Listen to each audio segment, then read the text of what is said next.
All right.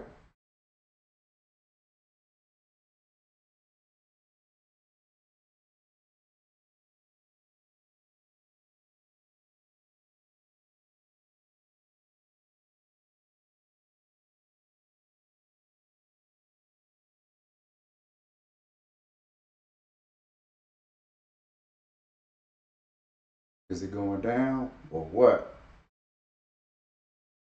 Is we live or what?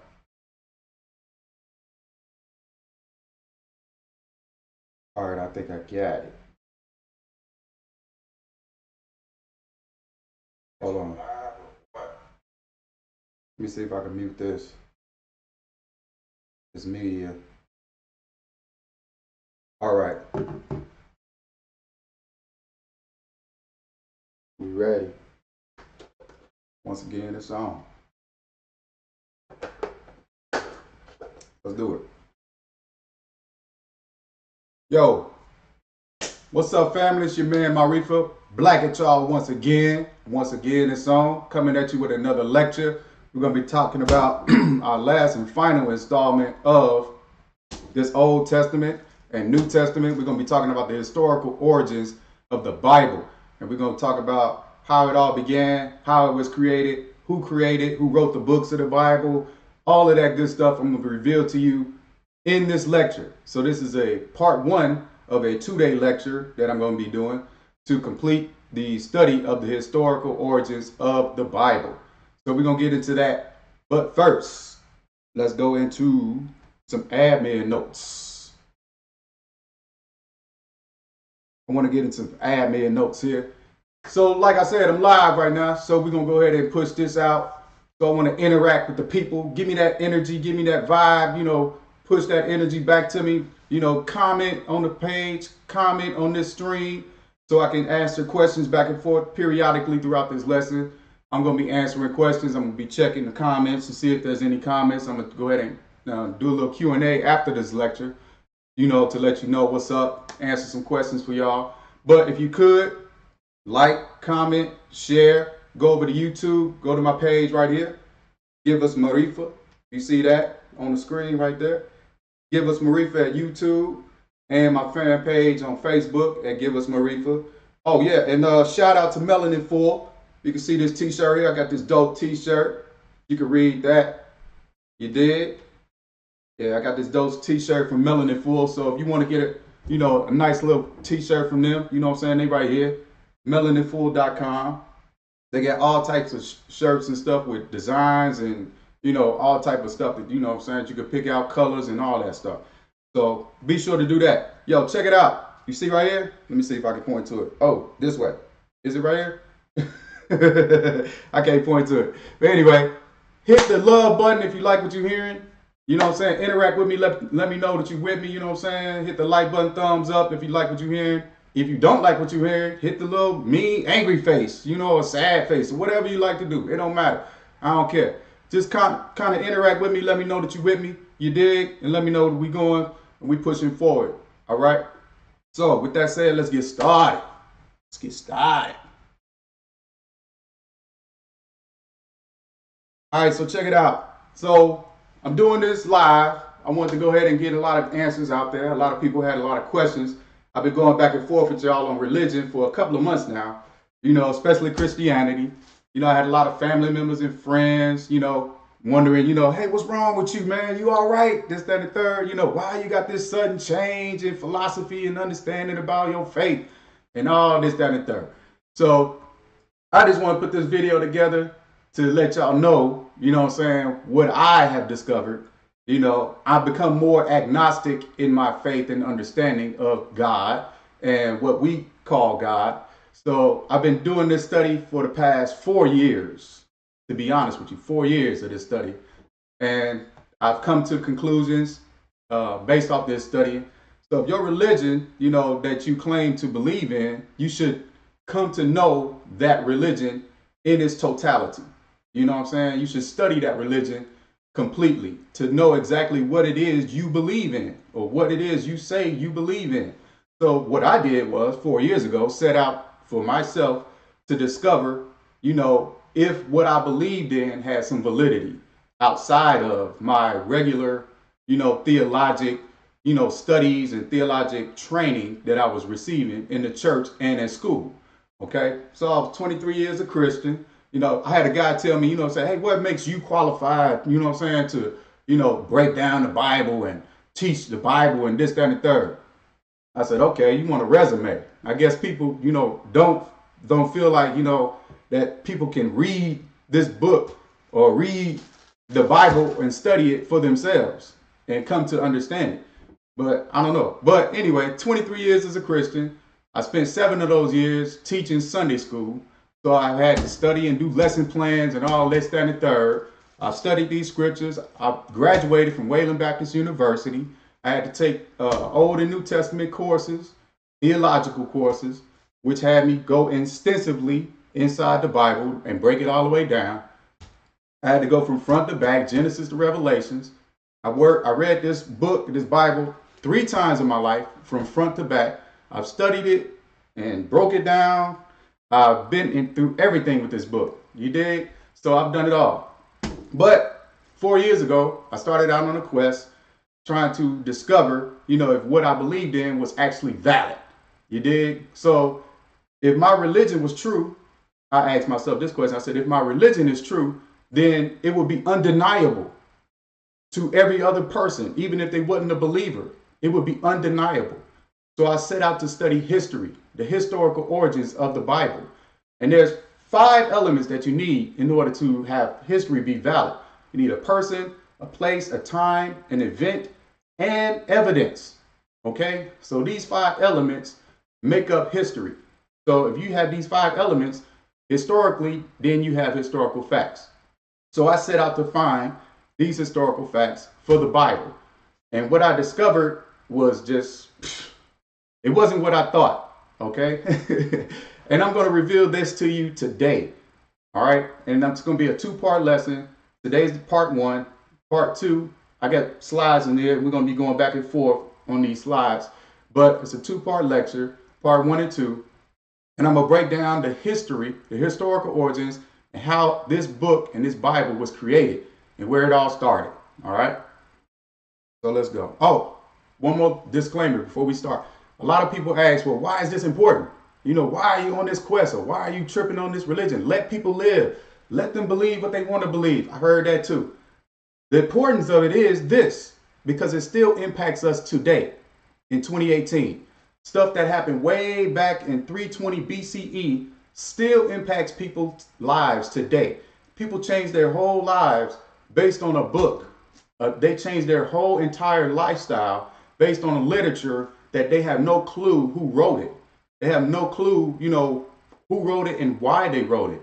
You understand what I'm saying? So people, they join religion, because they need, support or whatever reason they join religion. They need structure in their lives or whatever they need, to get from religion. I understand that. But what I'm saying is I'm not trying to take that from you. What I'm trying to let you understand is get to know what it is that you are calling yourself a belief in. You got to get to know it. So if your religion is telling you not to question that, question or ask questions about the religion, like where it came from, who wrote it, when did it start, why did it start? If they're telling you not to ask these questions, they're hiding something from you. They're hiding something from you. So it's up to you to go and study for yourself. So that's what I did. I started reading and researching outside of the theology that I've already had. Okay? So I've already had the theology of this book, but I started researching outside of that to discover and put the pieces of the puzzle together. Because once you read this book, if you just read it literally and you take it literally, it won't make sense. It's not going to add up. It's very contradicting. So there's a lot of different scriptures in there that doesn't make sense. So in order for you to make it fit and make it make sense, you have to go and view real history to know what happened. So that's what I did. So anyway, but it's relevant today, okay? Because people still use religion today, you know what I'm saying? In churches all over the world with money and all type of stuff. They give you these hopes, these, hopes and fears, and they tell you, hey, you can go to heaven, or if you do these things, you can go to hell. So that's using psychologically to control the minds of the people, the masses. And we're going to get into that in a little bit as well. All right. So let's break down and get into it. All right, here we go. Let me see if it transitions on the screen. Can we see that on OBS? How's my delay? All right, so here we go. I'm gonna keep it moving. It's a little delay on my phone. I'm checking to see if we got comments and stuff. But here I'm gonna take you through the Septuagint Greek, which is the oldest Bible on the face of the earth. Okay, so the Septuagint Greek is the oldest Bible that is currently on the face of the earth. They try to say that it was the Hebrew Bible that was the oldest, but that's a lie. The Hebrew Bible is pretty much non-existent. Okay, so they got fragmented portions of the Hebrew Bible, and that is very suspect. In essence, that they may be trying to, piece those things together in order for it to fit into history, to make it seem as if, all of these particular Bibles that were created after the Septuagint Greek was something that was pushed, from the Hebrew as the original source. But in actuality, that's not what happened. Okay, so you got Septuagint Greek that began in 320 BCE. All right, and that was from the Ptolemaic Greeks, Ptolemy Soter, and then his son, Ptolemy Soter Philadelphus II. Okay, they started and wrote that. And then we're going to go all the way through the Peshitta, the Codex Sinaiticus. We're going to touch on the printing press, the Geneva Bible, and then go all the way to King James, the King James Version Bible, the Bible that you have in your house today. A lot of people probably have a King James Bible in their house today. We're going to go up until this point and discover the origins of it, okay? So that's why it's important. All right, so with that said, there's 2.2 billion Christians all over the world. 2.2 billion Christians all over the world, and about 99.5 of them don't even know where this Bible originated from. Now, when you read this Bible, the Christian theologians had put in the authors, in this Bible. They said that the authors were, Moses, and the authors are the name of the title, John, or Matthew, Mark, Luke wrote some of the New Testament, this, that, and the third. But they won't tell you who really wrote these stories. The authors who really wrote these stories, the literary teams, that really wrote these stories, the philosophers, the Greek philosophers, the Roman philosophers, who wrote these stories. And they presented them to you in such a way throughout the generation, from generation to generation. They revised these Bibles. They went in and they started changing these Bibles, and they started revising them, putting their spin on it, putting their ad onto the story, and keeping it pushing. And they was moving and perpetuating this lie, perpetuating this biblical story throughout history in order for political reasons, political gain, controlling of the masses, all of these different things. It wasn't nothing about, a God, or nothing about, having an understanding of, what and who God is. All right. So this is their agenda that they put together and they pushed onto the people. And this was their interpretation of what they think or what they thought God truly was. Okay. So these Bibles that you see here along this timeline were all the Bibles that were created throughout history. Okay. From men, Greek and Roman men who wrote these stories. All right. And these Greek and Roman men, they had their own political agendas in which to fulfill. And we'll discuss them a little bit in depth as we go throughout this lecture. Okay. So we'll discuss who those people were. But to get started, you got to set a foundation. So I'm going to set the foundation for this lecture, and we're going to get into the history of who these people were, how it was established that they got into the position of power that they were in, and we'll discuss where they are today in 2018. Okay, so we'll paint the picture. I'll paint the picture for you and show you exactly what I'm talking about. Let's see. Okay, so moving forward, you see here now the Greeks, they conquered into the North African region with Alexander the Greek. He had, wars with the Persians, back in like 400 BCE.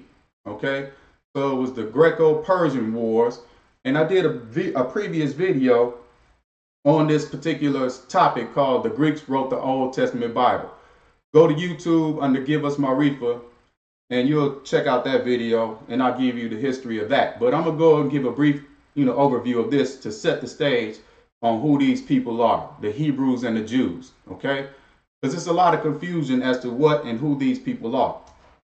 So the Greeks had wars with the Persians, and a lot of that, historical stuff, they put into movies these days. Back in the day, they would normally put them in books. Okay, so books would probably be the point of reference where they would put out information back in the day. But today, in today's term, the literary mass producing of communication is through movies. Okay, so movies are a means in which to show people, some historical truths, mixing in with some of the lies that Hollywood try to blend in. So that's a method and technique that's been used, for centuries. Okay, it's called topology, but we'll talk about topology a little bit later. But the Greeks went in and conquered into the region of North Africa. Okay, so in that time it was Iran and Iraq. All right, so if you look in here on this map, it'll show you the Greek Empire and where they conquered into and what region. So Iran, Iraq, Syria, Israel, Jerusalem, coming down into Egypt, which is Kemet. Okay, ancient Africans called it Kemet. They conquered into Egypt around 320 BCE. Now this is a historical fact. All right, Alexander the Greek is historically known as one of the conquerors, the white European conquerors, the Greek conquerors who came down and conquered into North Africa, and he pretty much established his realm in that land. Now, he died. He died before he could continue to rule, and his successor, Ptolemy Soter the first, took over for in the Seleucid triad. He took over for the region of North Africa. Okay, and there was four of those Greek generals, and they took different regions of the world. Let me see if I can bring up my desktop to show you. Hang on a second. Let me see.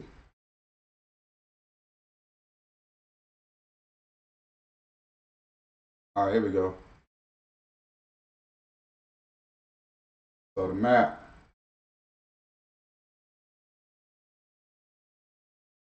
What the Greeks had conquered into in this area. Four generals after, Alexander the Greek, he died. And the one who had the region of North Africa was Ptolemy Soter. Okay, Ptolemy Soter. And he covered all of this area in here: Iran, Iraq, Syria, Jordan, Israel, Egypt, some of Sudan, and a little bit of Ethiopia. Okay, so he controlled this region up in here. So he was in charge of this area. So when he went into Egypt, that's where he established his capital. All right, in Alexandria, Egypt, right on the coastal line, because they had trade ports coming in and out. They were trading back and forth with Europe. All right, trading goods and this, that, and the third. So they was set up at the seaport in Alexandria, right over here along the Mediterranean Sea. All right.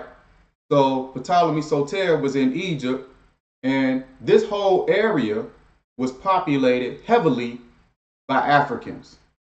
Okay, all Africans. When they came in and conquered this region, that whole area was populated by Africans. So all the way up into Turkey, okay, and parts of Greece. Africans were up in this region. All right. So Africans were all over in this land. All right. So when they came in as the colonizers and they conquered that region, Ptolemy Soter and Alexander the Greek, they pretty much, let me see if I can go back to my slides. Hold on. I want to go back.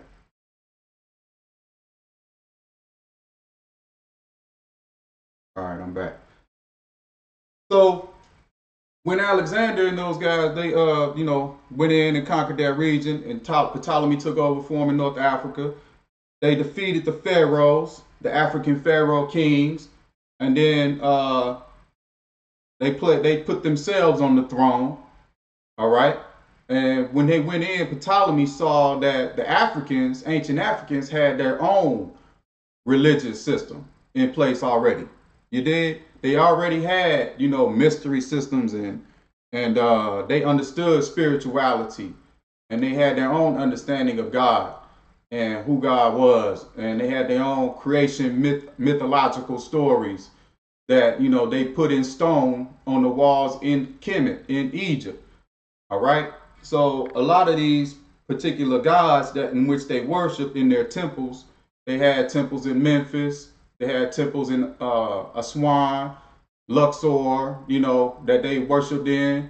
They worshiped the gods in there. And Ptolemy Soter, he wanted to fit into, the African culture and assimilate himself into it, but the African Egyptians, priests, wouldn't allow him in. Okay, they knew he was an outsider who wouldn't understand their ways, and they wouldn't allow him into their mystery schools or mystery systems. So what Ptolemy Soter did, he created his own deity. All right, he created his own deity called Serapis. He combined two African deities, Osiris and Apis. He combined those two, and then he made Serapis, his own image. All right. So let me see if I can get back to the desktop. Hold on a second. I'm going to show you this. Let me show you this. So Ptolemy Soter, he wanted to be deified in Egypt. All right. And he made Serapis his image. And they found a lot of these statues, that was, in the sunken part of Heracleion, right on the seaport of Alexandria, that part of the city that was right here in ancient times, right along the seaport, had fell into the ocean. And Herodotus is a historian, Greek historian. He wrote about this, stuff. And Herodotus pretty much showed, that a lot of the Heracleion and all of those cities had sunk into the sea right here along this port right here in Alexandria. And they excavated those sites. The French did in the 1800s. They excavated those sites and they went deep diving into the ocean, and they found a lot of those statues that Herodotus had wrote about in his writings, historical writings. Okay, and that proved, that was evidence, one of the 5 points where you have to have a person, place, time, event, and evidence to prove, that historical events actually occurred. So they proved that Serapis was real. Okay, so that's a historical fact. All right, so Ptolemy Soter tried to deify himself and into the minds of the African Egyptians, but the African Egyptians wasn't buying it. All right, they wasn't having it, so they wasn't really pretty much giving into Serapis image or worshiping it. So Ptolemy Soter did was he closed down the temples in which the Africans were worshiping in. So he pretty much closed their churches, and he forbid them under the law, as he was the new ruler sitting on the throne in Egypt, the foreign colonizing ruler on the throne in Egypt, with his army. He ruled that they can no longer worship, their image, and he wanted to worship his image, Serapis. All right, so he found one temple that would accept them, and they sold out. It was Memphis, you know what I'm saying? And they sold out, and they put that Serapis image in their temple. So he kept that one temple open, and he closed down the rest of them. Okay, so Serapis image was what they was trying to push, but the masses of African people living in this region wasn't going for it. All right, they wasn't digging, Ptolemy Soter and his dictatorship and rule in their region. All right, so but all of this was African. Indigenous people were African in this region. All of this is North Africa. They tried to reclassify it as the Middle East today, and that's for political reasons. But back in the ancient times, it's North Africa. All Africa is populated into this region here. All right? And that was Serapis, the image that they had tried to create, Ptolemy the First. So let me go back, get my slides. Let me see where I'm at. I want to get back to the slides. Here we go. All right, so when Ptolemy the First died, his son took over, Ptolemy Philadelphus II. Ptolemy Soter Philadelphus II took over, and he needed to justify what his father had started. He wanted to continue that, what his father had started. So what he did was he created some literature, which we know today as the Old Testament Torah, which is the first 5 books of the Bible. Okay, Genesis, Exodus, Deuteronomy, Leviticus. No, wait a minute. I'm sorry. Genesis, Exodus, Leviticus, Numbers, and Deuteronomy. Okay, the first 5 books of the Bible, the Torah. Now, I broke down where he got that story from. Okay, in my other video, the Greeks created the Old Testament Bible. Go to YouTube under Give Us Maarifa, check that out, and it'll break that down. But they created this Septuagint Bible, the Greek Septuagint. All right, and that was fragmented, as well. They had fragmented pieces in that during that time frame. So it's really not, the oldest version is not complete. Okay, so it don't have all of the pages in it and stuff like that. It's incomplete. All right, but it's all written in Greek. The Greeks run everything. They run a lot of stuff. You know what I'm saying? So even today, you can go to colleges and universities and you can take Greek courses, Greek mythology. They call it humanities. You understand? In the college, study and lexicon of college, stuff like that, curriculums. They call it humanities. But it's all Greek mythology. So why is that today? We're living in America. Why do we need to know Greek culture or Greek mythology? You know what I'm saying? Why is there still Greek studies? How come there's no African studies or Chinese studies or Puerto Rican studies or, Caribbean studies, offered in major universities across America? But there's Greek studies being offered in universities across America, and Roman histories being and mysteries and mythological studies being offered in American universities. You got to ask yourself this question: why is that? Okay, so these people here, Ptolemy Soter II, he was a Greek, and he pretty much wrote the literature. He wrote the literature of this Bible, the first 5 books that you have here. He got his philosophers, together, his literary team, and they had stole some stories that they got, when they conquered Persia. The Persians had stories, on clay tablets that they called the Epic of Gilgamesh. And I talked about that in my other video. But those stories from the Epic of Gilgamesh parallel what you see in the Bible. And the Epic of Gilgamesh predates this Bible by thousands of years. Okay, so the Epic of Gilgamesh stories came out first. The Greeks had conquered the Persians, which is in modern day Iran today. Those where those people come from, Iran, and they stole those stories and used it to create the Old Testament Torah.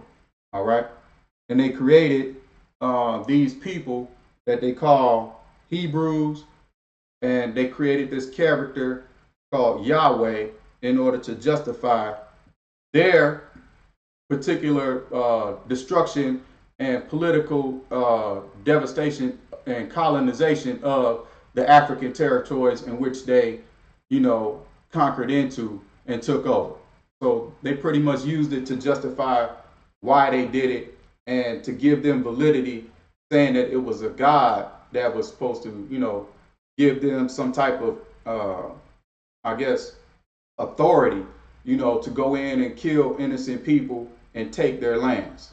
Okay, so that was a whole point, or to get them to write this Bible and to write those stories, was to add validity and political stance for their agenda, which was dominating the North African region and the world. Okay, so these Greeks, pretty much came up with this story to validate this down the line, and it was Hellenizing these people, these African people, assimilating their Greek culture into the culture of the African people in that region, in those regions. So their Hellenization process included religion. It included language. It included, their writing styles and their way of life. The Greeks. The Greeks had a lot of different cultural things. They had homosexuality, was introduced by the Greeks. So a lot of different things that the Greeks were doing, they were forcing it on the people, indoctrinating them in their mindset. Now, the masses of Africans were not falling for it. Masses of Africans who were in these regions, a large majority was not falling for this Hellenization. So there was groups who sold out. Okay, there were groups of Africans. There's always a group of sellout, coon ass, I ain't even gonna say it, coons that's gonna sell out to the establishment. They're gonna try to assimilate or fit in to get by. You know what I'm saying? Because they, fearing, what the powers that be can do. Instead of rising up and resisting, you know what I'm saying? They rather try to fit in. So with that said, these people right here, when they created this book, the Hellenization, the Greeks started assimilating or Hellenizing Africans. And this is where you get the Black Hebrew Israelites. Okay? And this is where people start believing today in 2018 that they have some rights to this book, that they are actually some chosen people. This is where the misconception come up, where the Ham and Shem and Japhet story that is written in this book, these people, these Africans, actually believe that they are a part of this story. But what actually happened was the Greeks Hellenized them and indoctrinated them, much like slavery did, and they taught them to believe that they were, some type of Hebrew people or something to that effect. Okay. Now, what the Greeks also did was they had to write like their spin on the book, but they added themselves into the book as well. And you can see portions of the story where they will tell their true history, and they'll mix it in with some of their lies that they put on top of this story. Okay, so the lies that they put on top of the story are blended in with some of the true historical facts or things that occurred. All right, so let me give you an example. So the Greeks wrote themselves into the Bible without actually calling themselves or naming or identifying themselves as Greeks. Okay, but you can take a look and see where they did it.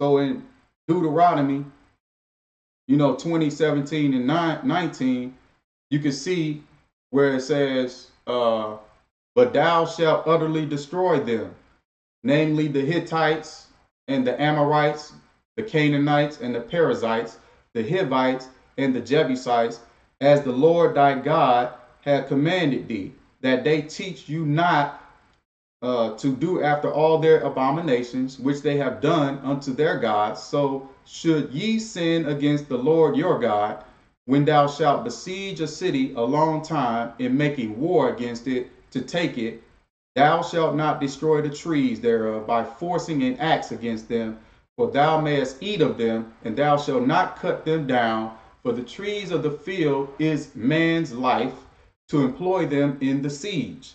So you see here, the Greeks in real history actually destroyed these particular cities and these countries. I mean, these peoples destroyed all of these people. The Hittites, the Amorites, Canaanites, the Perizzites, Hivites, and Jebusites. These are African tribes that they're describing here in the book.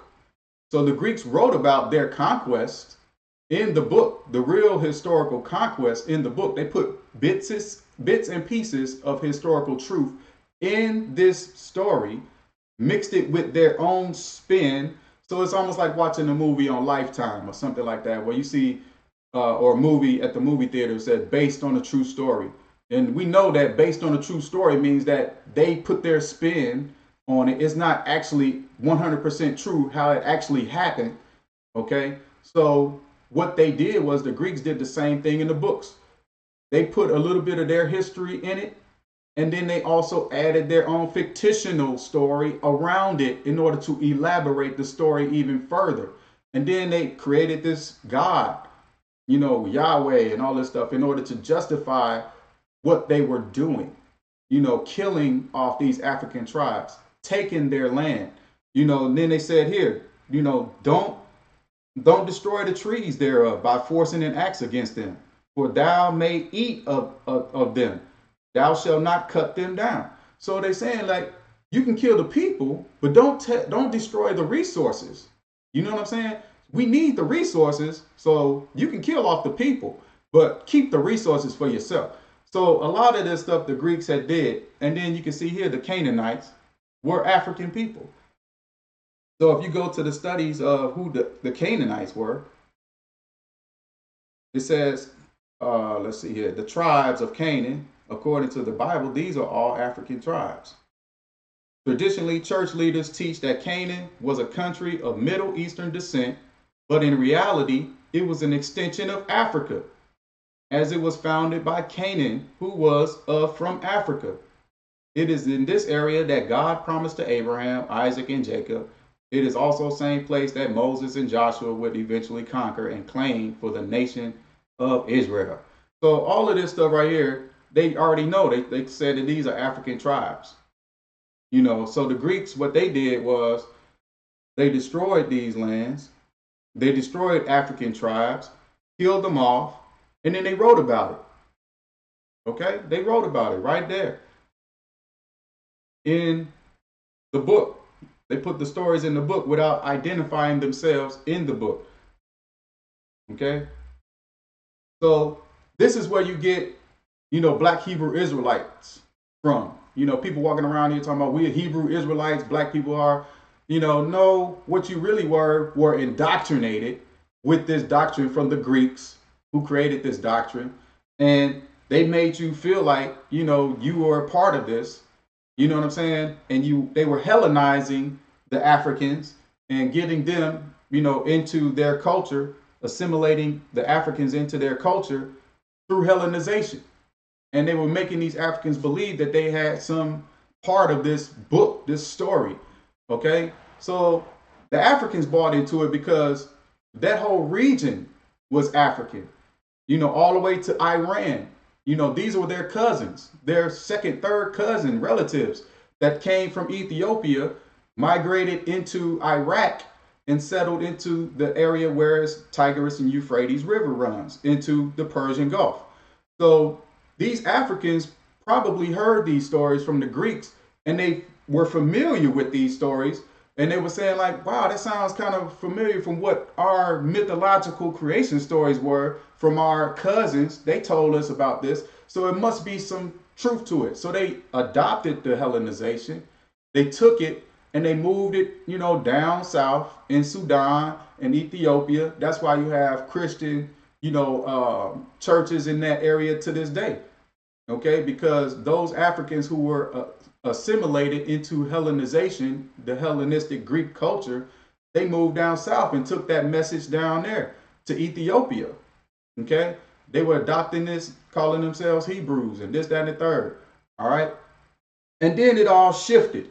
Politically, it shifted because the Greeks figured out. They said, well, we can't intermingle with, these Africans, because if we do that, then they're going to believe that they, have some right to the chosen, God that we wrote in this Bible. They're going to think that they're the chosen people, from the stories that we wrote. So we can't give the Africans, who was our enemy, the actual, title of chosen people, because then they're going to think they're greater than who we are.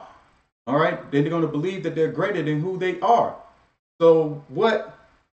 And then also the kids, whenever you have, black people, especially dark Africans, with a lot of melanin in our skin, when they're in our skin, and we have sex with, a Caucasian, and we assimilate and mix those breeds, that African baby, is going to come out with African features, woolly, wavy hair, big wide noses, strong cheekbone structures and things of that nature, foreheads and stuff like that.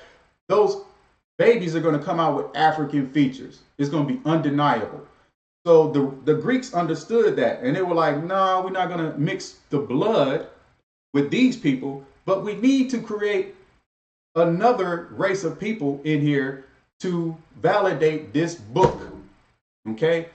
So we need to create a race of people which we call the Hebrews, and then later on became the Jews. Okay? We need to create another race of people in order to validate the stories in which we wrote. All right?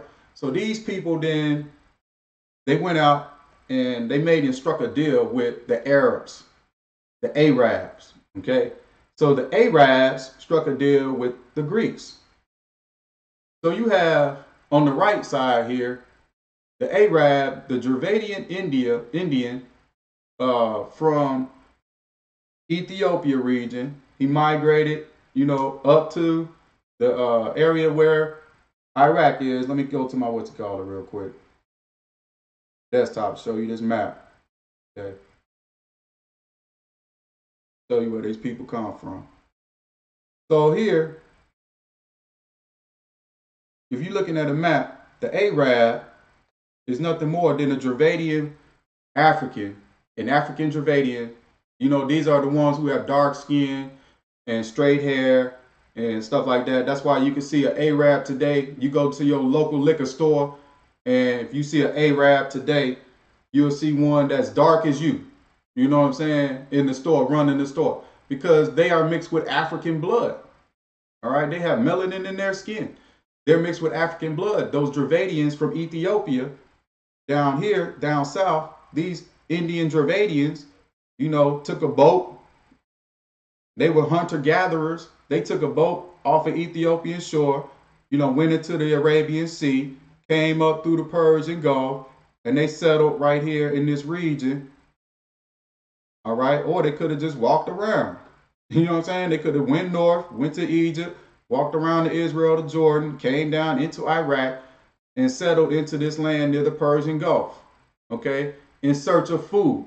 Now, those were the aboriginals, Africans, the Dravidian Indian African who settled into this land, Iraq. And then they started mating and having sex with, the Iranian women who had sex with these Aryans who came down from the Caucasus Mountains, okay, from Russia area, Kazakhstan, over here in Georgia, Armenia, Turkey. You know what I'm saying? So they came from, the Aryan came down into Iran, start intermingling, having sex with, the women, and they made them lighter. And then the African Dravidian was having sex and making babies, all right, with um, these African Dravidian Indians and these Persian women. They were having sex and mixing and interbreeding. And then eventually, over time, it evolved into what you see here today, the Arab. Okay? So that's how the Arab was created. The Arab is a mixed breed. All right? The Arab is a mixed breed. So you have those particular genes that went in. So when the Greeks had conquered into that area, that region, they pretty much said that, we need to collaborate and form an alliance with these Arabs, and to create them as the chosen people of Israel, and use them as a means by which, to continue on with our story that we created, right? So they took the Arab and brought them into the area in Israel. And the Greeks started pushing the Africans out of Canaan. All right. They started pushing them out of Canaan area, and they created this area called, the land of Canaan and this, that, and the third. And they took and destroyed all of that. And then we can go back to the Bible and read that. Let's see. They wrote about it in the Bible. And they told you what they did. They made a covenant with the Arab. They made a deal, struck a deal with the Arab, and they blended it in, and they said that God made this covenant with the Abraham. You know what I'm saying? Abraham was allegedly the first Hebrew, according to the book, that came from the land of Iraq, and he moved into Canaan. You know what I'm saying? That's what the story says in the book. But in reality, what it was a deal that was struck, in real history with the Greeks and the Arab.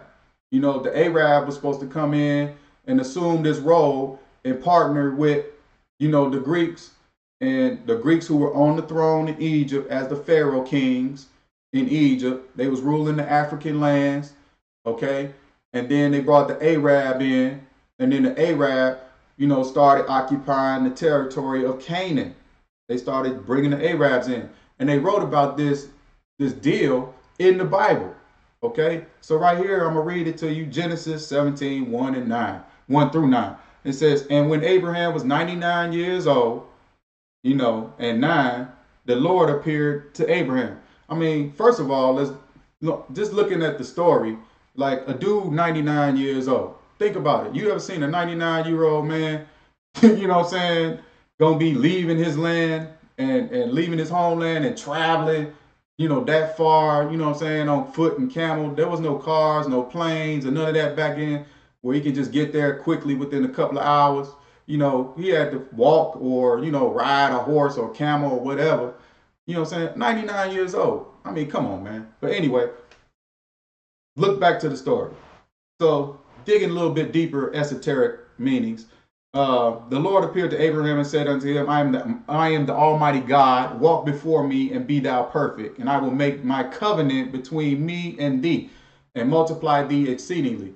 So here is the covenant that the Greeks are making with the Arab. Abraham representing the Arab coming from Iraq. He talking to the Greeks, and the Greeks are assuming themselves to be God in this essence because God equals the government, which they are the emperors, the rulers. You know what I'm saying? And Ptolemy Soter had deified himself as a god under the auspice of Serapis. So when you're looking at this story in the Bible, that's what it's referring to, their God. But they called it Yahweh. They didn't call it Serapis. You know what I'm saying? They called it Yahweh. But Serapis was really, in the historical proof, Serapis was the image that the Greeks were pushing. But they used the book to validate it, and they said it was Yahweh. All right, so back to it. And it says in verse 3, Abraham fell on his face, and God talked with him, saying, as for me, behold, my covenant is with thee, and thou shalt be a father of many nations.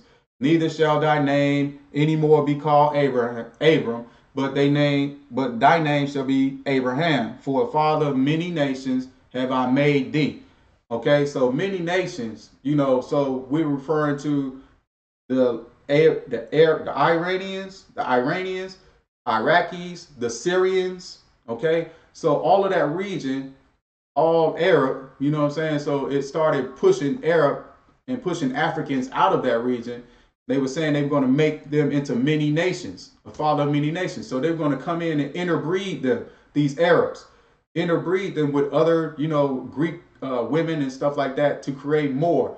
And they was going to spread. Okay. So neither shall thy name anymore be Abram, but thy name shall be Abraham, for a father of many nations have I made thee. And I will make thee exceedingly fruitful, and I will make nations of thee, and the king shall come out of thee. Okay. So the agreement is, you come in, and we're going to put you on the throne. Pretty much is what they're saying. And we're going to make y'all, royal. And we're going to give y'all, certain things, but y'all going to be underneath me. This is what the Greeks are saying to the Arabs. Y'all going to be underneath us, according to this book. All right. So they've already destroyed the African pharaoh. The Greeks did. Took over the African lands and the tribes. They started their Hellenization process, where they were pushing their culture, the Greek culture, mythology, the religion, the philosophies on the African people. The African Egyptians and the African people in those regions were not buying it. They wasn't bowing down and worshiping Serapis, none of that stuff like that. And then you'll see that also in the story. If you read the Genesis story, you'll see where, they said that the Hebrew children, rebelled against, the king or the wicked Pharaoh in Egypt and this, that, and the third. But what they were really saying was African people, rebelled against, this Serapis image. They wouldn't bow down and worship it. So he got a group of African sellout, coon ass niggas or whatever, who sold out to the power of the Greeks. And, they were some of the priests and some of the African tribes who were in the Memphis area, which is a little bit south of Alexandria. And they sold out, you know what I'm saying? And they was trying to, actually go out and do missionary work, you know what I'm saying? Just like Christians today go do missionary work in rural areas. They were trying to, convert these other Africans into this new religion that they dictated and wrote about called the Torah, which is pretty much the Septuagint. You know what I'm saying?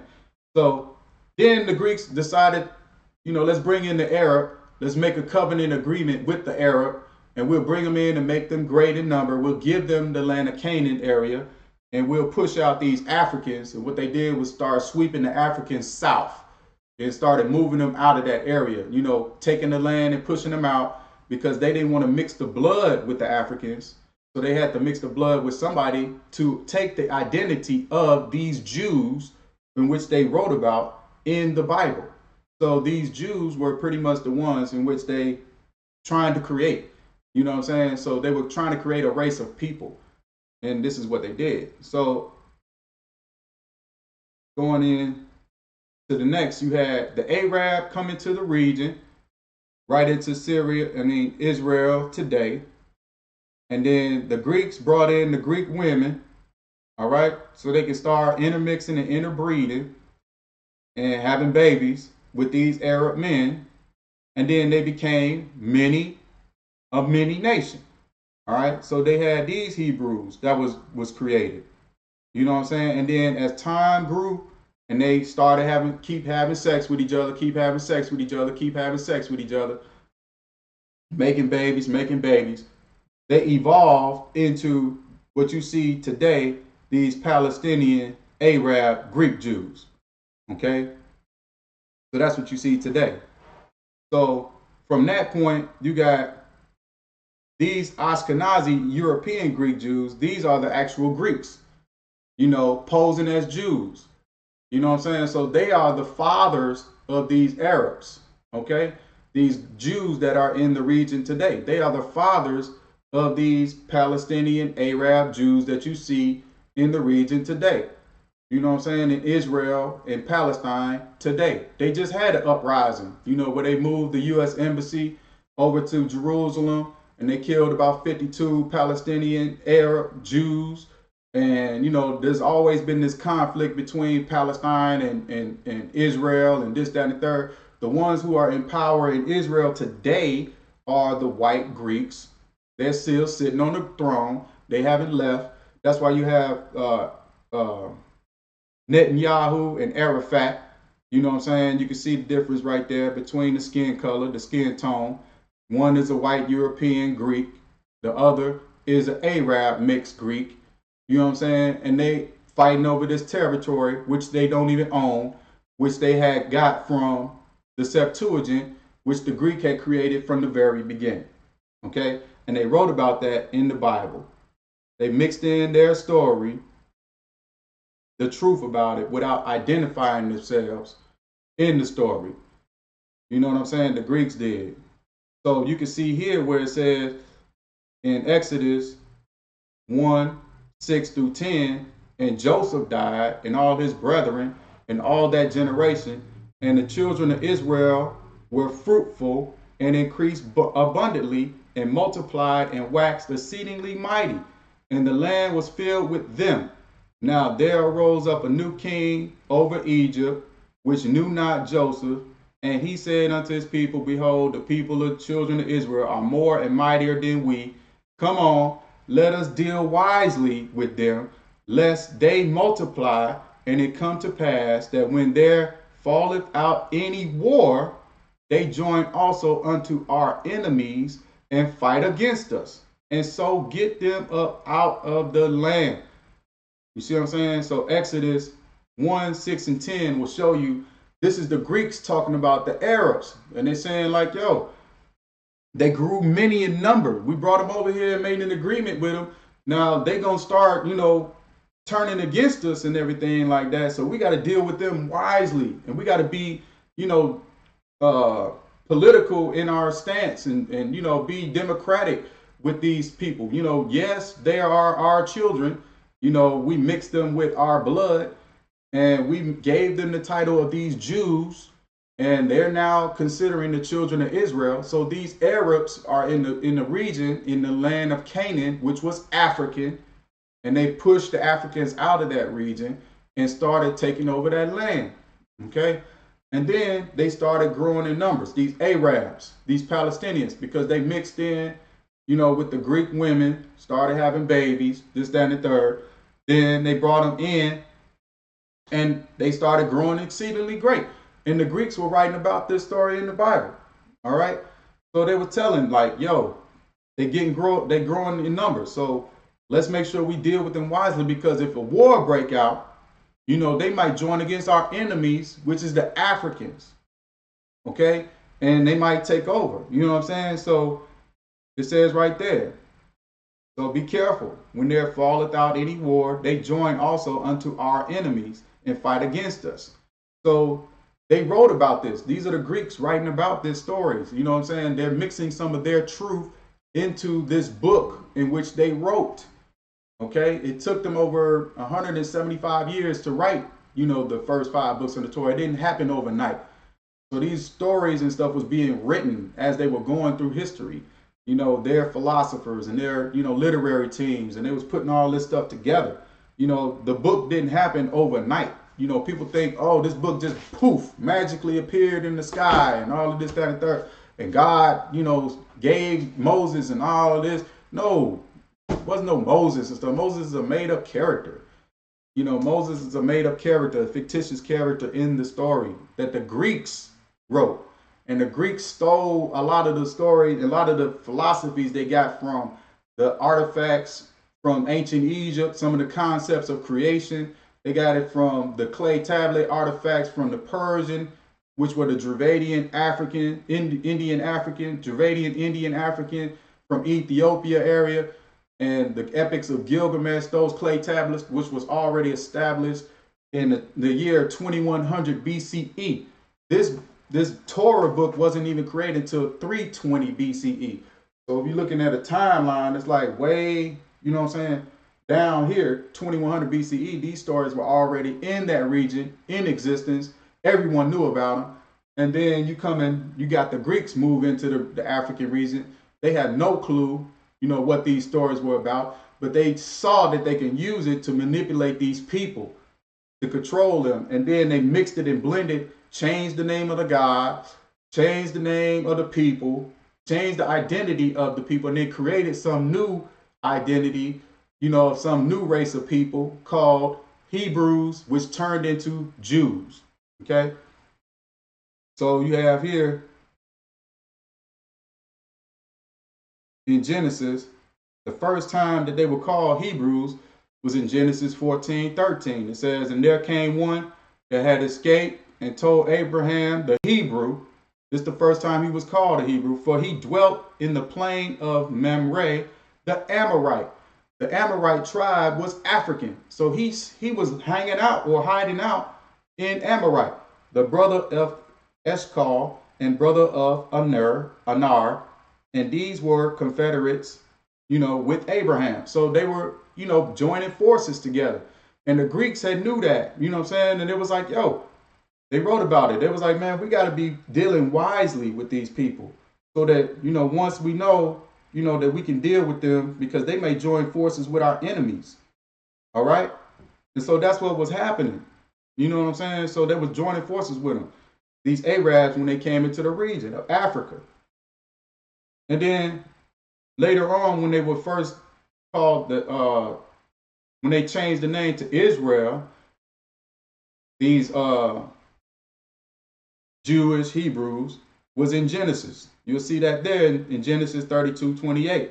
And it says, and he said, thy name shall be called no more Jacob, but Israel.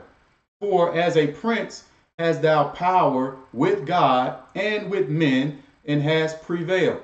So when you break down the etymology of the word Israel, it will describe to you, the gods in ancient Egypt. Okay? The gods of ancient African Egypt. So here, the etymology of Israel is in three parts. You know what I'm saying? Israel. So these are names of gods, which in ancient African times, all right, were described in the book, in the Bible, to the name of these new Jews. All right. So they went from calling themselves Hebrews to calling themselves the children of Israel, then to calling themselves Jews, which was a derivative of the country of Judah, which they split up the particular two halves of the city from Israel to Judah. So then they went from that. So it says right here, the etymology of Israel, the parts of the name Israel, i.e. the Israelites, i.e. the followers of the Judaic religion, refers to root meaning of the compound parts, namely the Egyptian god Isis, okay, rescripted as Sarah, all right, and Ra, rescripted as Abraham. So they're changing the names of these individual gods and attributing them into this book, as these characters. And then the Canaanite god, which we found out that the Canaanites, the Canaan people were African people. Their god was El, and it rendered as Lord in the Old Testament. So it tells you right there in the Bible, if you break the etymology down of the word Israel, it's telling you that they got their whole name from African culture, from African existence. So they stole that. The Greeks stole that when they came into the region, African region, and they stole that, and they understood that. They put it all together, and it's right in front of your face, but you don't know it because you literally take this Bible literally, and you don't read deeper and you don't study in order to find out the deeper meanings of this Bible and where it all came from.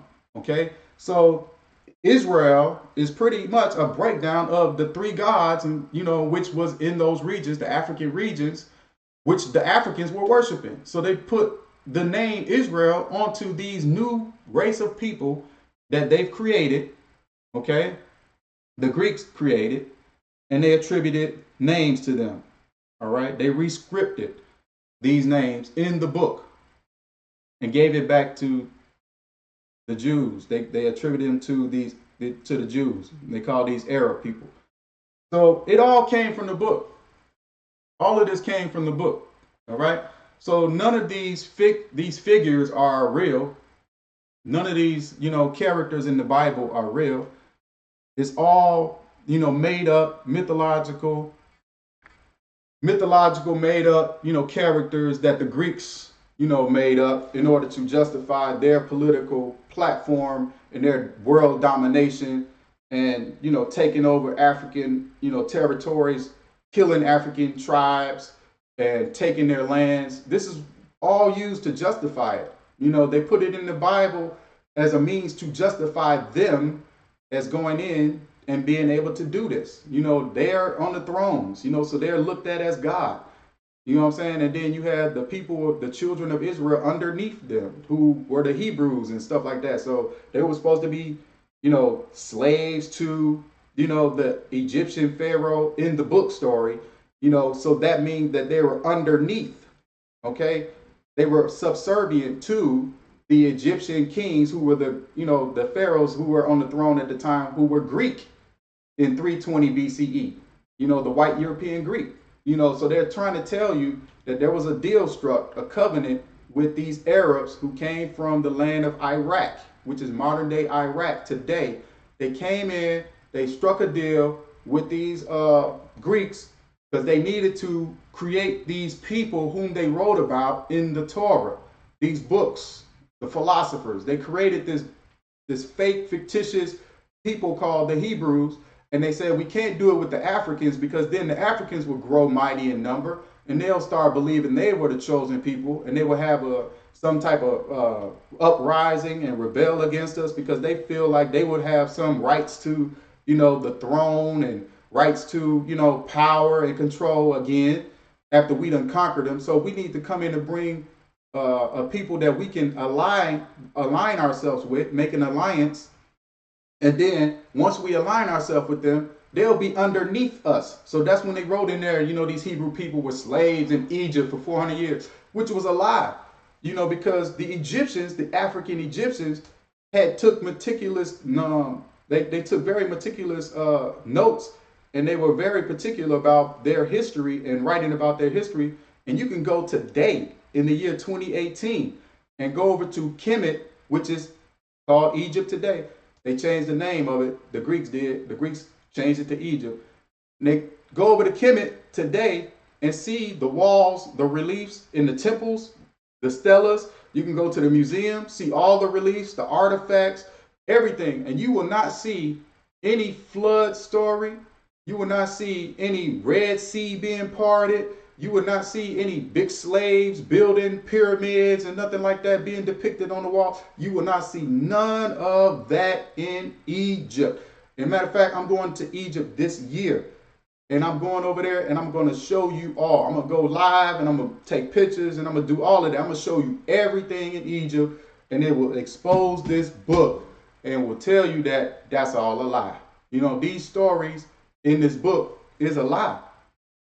And if that was the case, had they really actually, did all of that, if these Hebrew people actually, were slaves and all this stuff, and they really did, was, going back and forth with some Moses and stuff and let my people go and all of this, that, and the third, and the parting of the Red Sea happened and all this, that, and the third, that would have been on the walls in Kemet. You know what I'm saying? That is a catastrophic event. That is, like I told you, in historical proof, you have to have, time, people, place, event, and evidence. So that would have been one of the major things, in history, real history, that would have proved that this Bible was valid.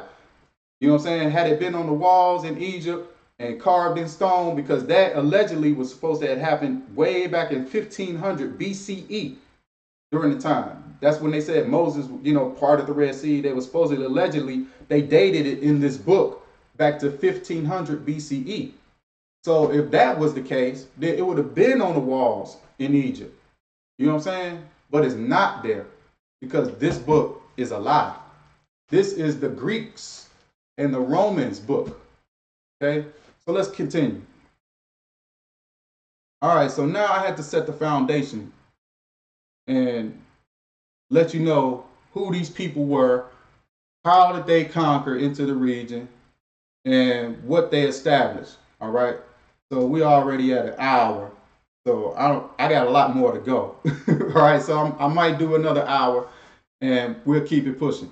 But now I set the foundation. You should know, you know what I'm saying, how the Greeks set up, came into Africa, conquered, brought the Arabs in, then they wrote about it in the book. Then they had to create a whole new race of people called Hebrews, then children of Israel, and then later on Jews, you know, which were pretty much the Arab, okay, which they had sex with the Greek woman, you know, and they made a new race of people, and then they grew in numbers, okay, and they occupied the land of Canaan, which is modern day Israel today.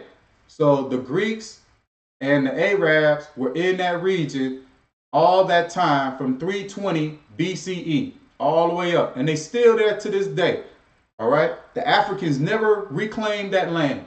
The Africans moved south, and we moved into Sudan, you know, Ethiopia area. We went to Mali, Songhai. We went to Ghana. You know, we populated those areas, the Congo. You know what I'm saying? So we went down south, and we gave them the north, you know, because we was like, these conquering invaders came in and they took over. So we said, forget it. You know what I'm saying? And we left and went down south. We migrated. All right. So moving forward. All right. So now fast forward a couple of years. Now it's 167 and 160 BCE. And these Arabs started actually believing the book, and they started actually, you know, practicing all of the different things that were in the book, the Torah. So they created these priestly roles, and they started creating these, you know, jobs and positions, you know, for these Arabs who are calling themselves the children of Israel. You know what I'm saying? Now they're calling themselves the Jews, and this, that, and the third. And they started believing this stuff. You know what I'm saying? So they started pushing back and rebelling against the Greeks who had made a deal with them. Because like you've seen in the Bible, it said there was a period of time where there was a king that was on the throne that didn't know Joseph. And Joseph and all his brothers had passed away and died. And the rest of the descendants of Joseph had grew in numbers and multiplied. So it's telling you, the Greeks are telling you that, hey, there was another generation that rose up. Okay, so the first Arabs we brought over, they died and you know, went on. So we didn't have any covenant with the rest of these people. All right, so you had deals that was being struck, and these people actually started believing that they were rightfully, you know, the chosen people of God. You know, these Arab mixed with Greek, you know, which were calling themselves the Jews or the children of Israel. So read in here, this is real historical events. The Maccabean Rebellion. You can go and research the Maccabean Rebellion today. All right. It was a revolt. Hebrew was a Jewish rebellion lasting from 167 to 160 BCE, led by the Maccabees against the Seleucid Empire and the Hellenistic influence on Jewish life. So they were trying to Hellenize these Jews, still, you know, forcing their Greek culture on them. The Seleucid Empire is Greek. Whenever you see Seleucid, that's Greek. Okay, so that's white European Greek. So then it says, goes on, the narrative of first Maccabees after Antiochus IV issued his decrees forbidding Jewish religious practice. A rural Jewish priest from Modin, Mattathias the Hasmonean, sparked the revolt against the Seleucid Empire by refusing to worship the Greek gods. Okay, so they were still trying to push Serapis on them. Okay, they were still trying to push this deity on these people. Since they wasn't successful in pushing Serapis onto, you know, the African, because the Africans knew better. You know, we had our own spiritual, you know, system. We had our own gods whom we, you know, worshiped. You know, we had our own understanding of spirituality and how God connected us with the universe. And we wasn't falling for this false, fake Serapis God. You know what I'm saying? You know, so the Greeks were still trying to Hellenize these new Arabs that they brought into the region. Okay? And they were trying to Hellenize them and instill their Greek culture on them.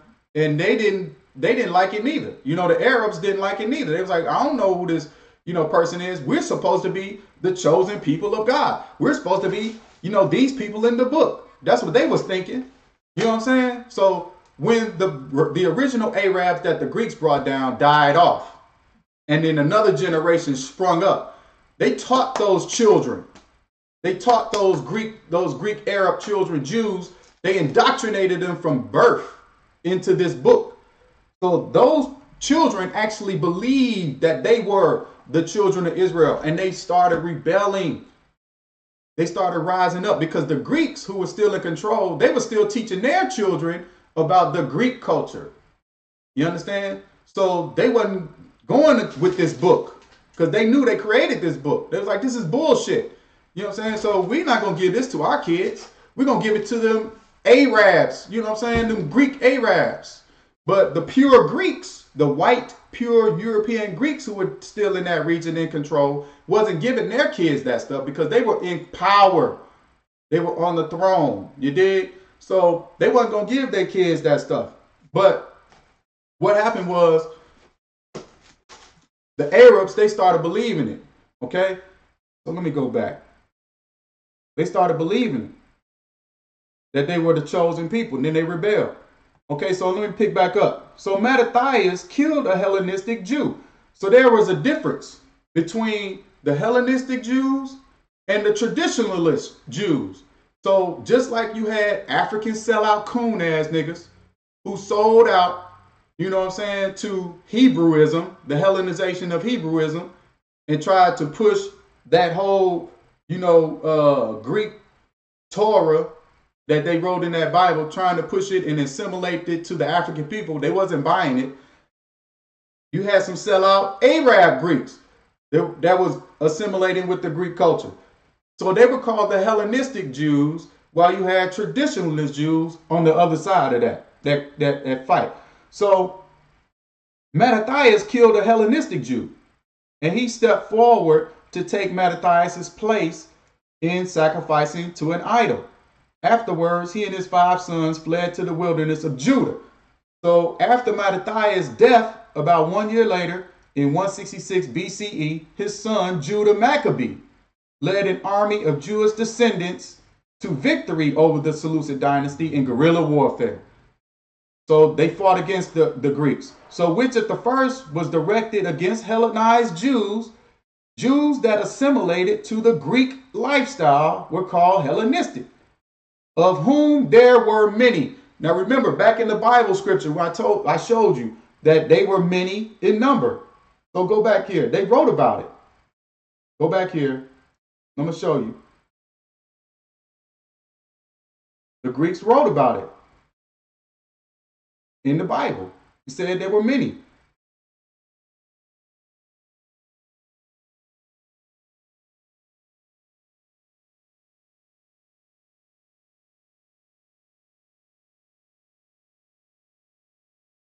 You see, they multiplied. Wait a minute, that ain't the one. All right, here we go. This is it right here. The children of Israel were fruitful. Exodus 1, 6 through 10. The children of Israel were fruitful and increased abundantly and multiplied and waxed exceedingly mighty. And the land was filled with them. So right then and there, they showed you. They wrote about this in the Bible. The Greeks did. And they told you. So they mixed real history with some biblical stories. Okay? And they twisted and put their ad and they spin on it, but they were telling you true, real history in some of the Bible. You got to be able to pick it out. All right. You got to be able to investigate and dig deep and get the esoteric meaning of it in order for you to make sense of this whole story, this whole book. And then they were writing about it, but they were not identifying themselves. You okay? They were leaving this as a fictional book. They were not identifying themselves, but it was all Greek. In real history, it was Greek, and they was writing about themselves in the book without identifying themselves. Okay? So you go back. Let me hit the slides again. So right there, right? So the first and second books of Maccabee will tell you this historical record. So these are books that did not make it into the canonization of this Bible. The Maccabean books were apocrypha books. Okay, so those were stories that were written years later about the history of the Jews and what was happening during that time with the Greeks, but they didn't put it in the Bible that you have today. They took it out. They took those books out, and I'm gonna show you what happened. Okay, as we continue on, we had a minute 20. Okay, that's cool. We're gonna go to 2 hours, and then I'm gonna pull up because I got a lot more in here. You know what I'm saying, that I need to cover. All right, so the Maccabean revolt is described as a response to cultural oppression and national resistance to a foreign power. Okay, you see, a foreign power, the Greeks. So they was pushing back. Modern scholars, however, argue that the king intervened in a civil war. This is pretty much a civil war happening, all right, between the traditionalist Jews in the countryside and the Hellenized Jews in Jerusalem. So you had two factions, you know what I'm saying? Two factions, and they were fighting against one another. And, you know, they pretty much didn't like the fact that some of them sold out. Some of them thought they was actually taking the Bible literally.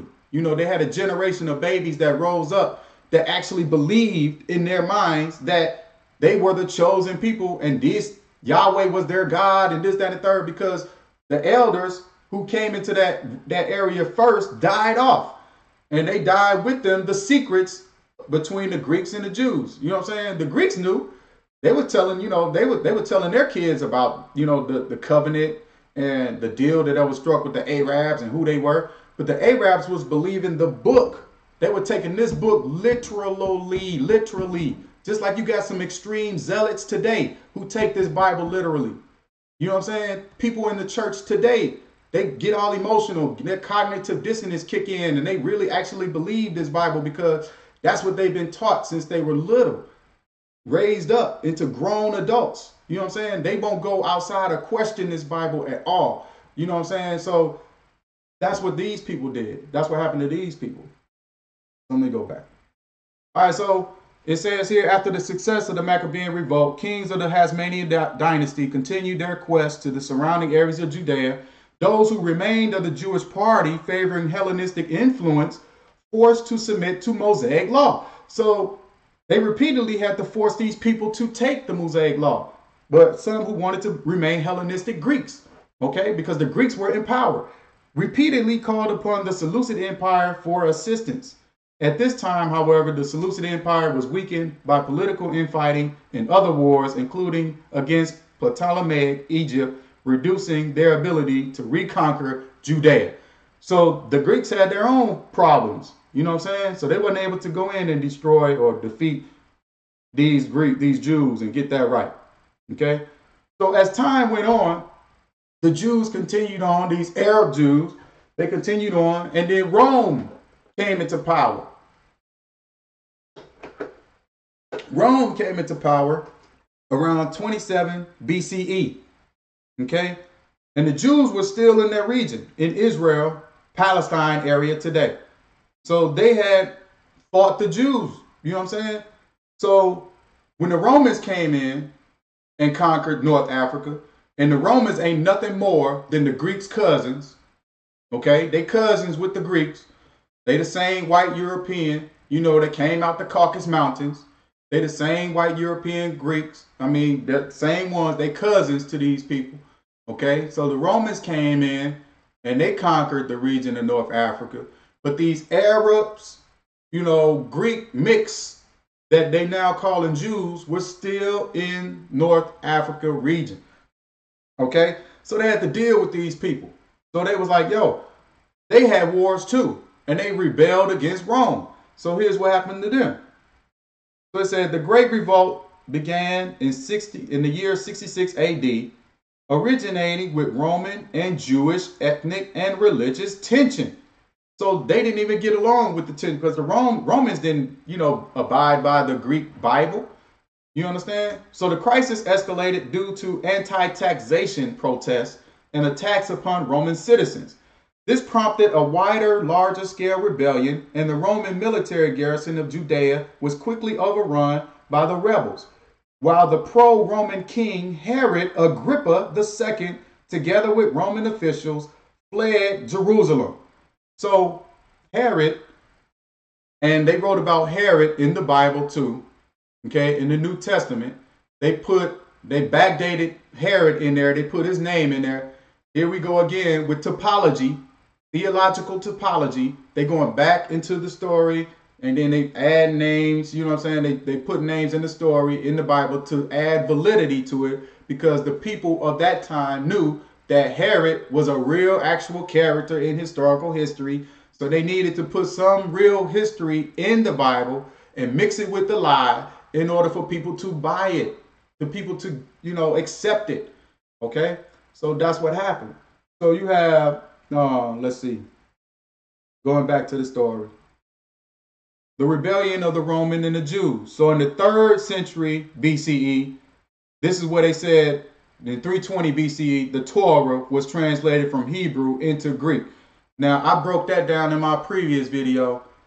The Greeks created the Old Testament under Give Us Maarifa on YouTube. Go watch that, and you'll get, what that was all about. That was a big lie, too. You understand? So then they said, by order of the Greek king, Ptolemy II, about 100 years later, a Jewish rebel army led by Judas Maccabee gained an unlikely victory of that of the Greek ruler Antiochus IV Epiphanes, who had prohibited the practice of religious freedom. So the Romans was like, yo, we don't want y'all to practice this, Jewish religion, and we about done with y'all on this Jewish stuff, and we want our money and we want taxation. They were different than the Greeks. The Greeks wanted them to worship them as gods. Okay? The Africans wasn't having it. And then the Arab Greek mixed, which were calling themselves the Jews. They wasn't having it after their babies had came up under this new religion, and calling themselves, they took the religion literally. They raised the babies up, and them babies wasn't having it. And, the babies, they said, after Moses, when they wrote in the book, after Moses died, he led, through the wilderness. They was wandering for 40 years in the wilderness trying to find the land of Canaan, yada, yada, yada, in the story. And then God told them that Moses wouldn't see the promise. He'll see the promised land, but he wouldn't enter into the promised land. And then a generation of them died off. They wrote about that in the story. You know what I'm saying? So after these people died off, they said Joshua went into the land of Canaan and occupied, and then they became multiple, fruitful, and multiplied, blah, blah, blah, blah, blah. So yeah, so they wrote about a fictitious story about these Arabs, which they brought from Iraq into the land of Canaan, which is modern day Israel, Palestine today. Okay, they made a covenant, they made a deal, and partnered with the first Greeks, partnered with these Arabs, made a deal with these people. Then they started interbreeding. They brought their Greek women down, started interbreeding with these Arabs, having babies, having babies, having babies. And these babies became what you know today as the children of Israel and the Jews, Palestinians. Okay, that's how they all began. Then they rebelled against that because they were actually believing that they were the actual children of Israel, because they was doing all the practices that was in this book that the Greeks had gave them. This was Greek culture. If you look at the pottery on old ancient artifacts of Greek, they were already doing, sacrificing animals. You know what I'm saying? You go at the Greek pottery, you can see that they were sacrificing animals. Man, I wish I could pull it up. Let me see. We got a minute 28. You can go to Google that. Google that. Greek pottery. Ancient Greek pottery. You did? And you can see how they were sacrificing. Let me see if I can pull it up.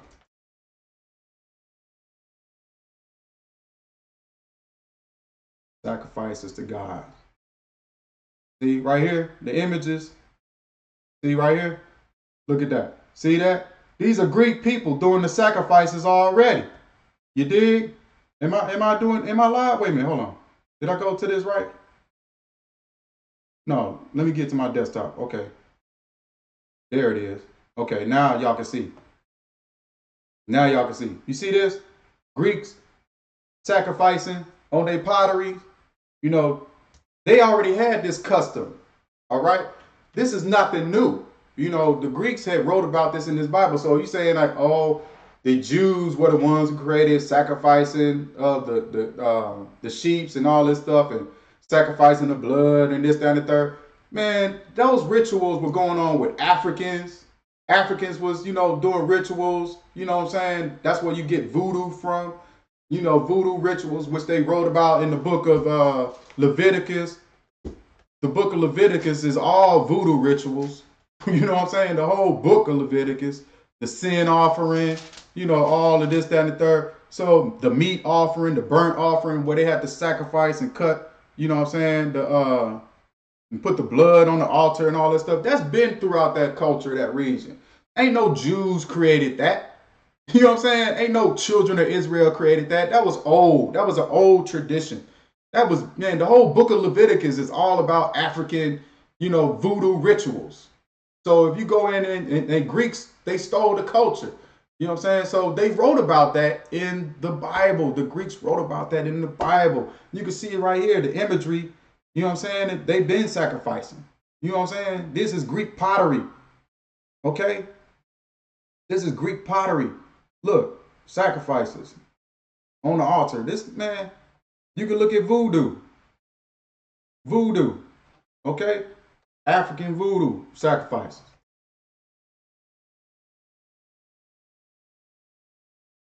On the altar. Same, it's nothing different. You see what I'm saying? Ain't nothing different. Look at that. Look at that. I know it's a little bloody, but it's the same thing. You know what I'm saying? They all sacrificing on the altar. Look at that. About to sacrifice the chicken on the altar. It's just different versions of it. Okay? So the book of Leviticus is all about sacrificing. If you read the book of Leviticus, you dig? You'll see. Okay? So that ain't nothing new. All right, so these these Jews rebelled against these Romans. All right, back on the story.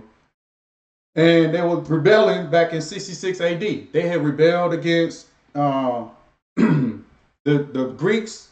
The Greeks were trying to get them to worship Serapis. They wasn't having it. And then you had them rebelling against the Romans when the Romans came in power in 27 BCE and they took over North Africa. Okay? So the Jewish-Roman wars, they was fighting the Jews, which was these Arab mixed Greek people. Okay? And it reads here, in the early, at around the same time, we have record of the first Jewish inhabitants of Rome. And 50 years later, there is evidence of a thriving Jewish community in the city. In the early 1st century CE, the Jewish philosopher Philo of Alexandria, and we're going to discuss who Philo of Alexandria is and get to know who that is very soon. Okay, reports that life for Roman Jews is a secure one. Later that century, the Emperor Vespasian, this is another character who's very important, okay, directed the devastating destruction of the temple in Jerusalem, sending countless thousands of Jews into diaspora. That means they dispersed. So the experienced and unassuming general Vespasian, okay, which is a very important name, was given the task by Nero, who was the emperor of Rome, of crushing the rebellion in Judea province. His son, Titus, who was another very important person, was appointed as second in command, given 4 legions and assisted by forces of King Agrippa, okay? King Agrippa II, who was the king down in Judea. He was a Jew. He was an Arab Jew, you know what I'm saying? Working with the Romans against the Jews. Vespasian invaded Galilee. This is the place where they said Jesus came from, Galilee, which is in Syria, all right? 67 AD. Avoided a direct attack on the reinforced city of Jerusalem, which was defended by the main rebel forces. The Romans launched a persistent campaign to eradicate rebel strongholds and punish the population. Within several months, Vespasian and Titus, his son, took over the major Jewish stronghold of Galilee and finally overran Jotapata. Oh, wait a minute. Let me see if I can say it right. Jotapata. There you go. Which was under the command of another important person, the name of Joseph ben Mattiyahu. He's very important. Joseph ben Mattiyahu. We're going to get to know who Joseph ben Mattiyahu is. We're going to get to know who Philo of Alexandria is. We're going to get to know who Vespasian is and Titus. These were all historical characters. These people, Philo of Alexandria, Joseph ben Mattiyahu, Vespasian, and Titus. These are four main characters who had major influence on the development of the New Testament Bible. All right? Major influence. Okay? So we're going to get into that a little bit later. So let's keep going. All right? The Flavians. The Flavians. Who are the Flavians? The Flavian dynasty, pretty much Vespasian, in 66 AD, was appointed to suppress the Jewish revolt underway in Judea. The fighting there had killed the previous governor and routed Sistus Gallius, the governor of Syria, when he tried to restore order. 2 legions with 8 cavalry squadrons and 10 auxiliary cohorts were therefore dispatched under the command of Vespasian, while his elder son Titus arrived from Alexandria with another. During this time, he became the patron of Flavius Josephus, a Jewish resistance leader captured at the siege of Utica, who would later write his people's history in Greek. Okay, so Flavius Josephus is really Joseph ben Mattiyahu. That's who Flavius Josephus is. And we're going to see how he changed his name later on. Okay, but we're just getting introduced to him. And if you look at the previous slide, it'll tell you that. You see what I'm saying? It says underneath at the bottom, within several months, Vespasian and Titus took over the major Jewish strongholds of Galilee and finally overran Jotapata, which was under the command of Joseph ben Mattiyahu. That's who Flavius Josephus is. So then it says here in the highlighted part, during this time, he became the patron of Flavius Josephus, a Jew resistance leader captured at the siege of Utica, who would later write his people's history in Greek. Ultimately, thousands of Jews were killed and Romans destroyed many towns in reestablishing control over Judea. Okay, they also took Jerusalem in 70 AD. All right, so there was a lot of war. Vespasian is remembered by Josephus in his Antiquities of the Jews. This is his book that he wrote, as a fair and humane official, in contrast with the notorious Herod Agrippa, whom Joseph goes to great lengths to demonize. Herod Agrippa. Joseph went to great lengths to demonize. So Joseph Flavius Josephus was a true historian. Okay, he actually lived in real history. Vespasian actually lived in true history. Titus actually lived in true history. And there was wars and everything that was going on during this time frame. This was around 60, 66 AD. Okay, so allegedly Jesus, according to the book, died in 33 AD. All right, no mention of a Jesus in no historical records. No mention of a Jesus, no name or nothing like that. Matter of fact, the letter J didn't come out until 1400 AD. Okay, 1400 AD. The letter J was not even created. Okay, so it could not have been Jesus. Okay, when they wrote the Bibles in here, it could not have been, the name could not have been Jesus. You know, people say, oh, it was Yeshua. Yeah, they were using Y's back then. They were saying Yeshua was the name, you know, they were supposedly using. But no one wrote about a Yeshua. No one put a Yeshua in stone on the walls. No one put a Yeshua on pottery. You know, they do excavation of sites all the time. You know, and you know, these archaeologists. And they excavate those areas in the Middle East and North Africa. And they go back and try to find and dig and everything like that. But there's no Yeshua written nowhere on no coins, You know what I'm saying? But you can find a coin with Vespasian name on it.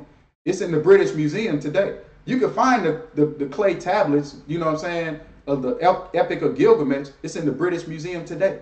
You can find, you know, artifacts and bodies of ancient African people in Egypt today. You could go over there and see it. So there's evidence of all of those people, but no evidence of a Jesus. Nowhere.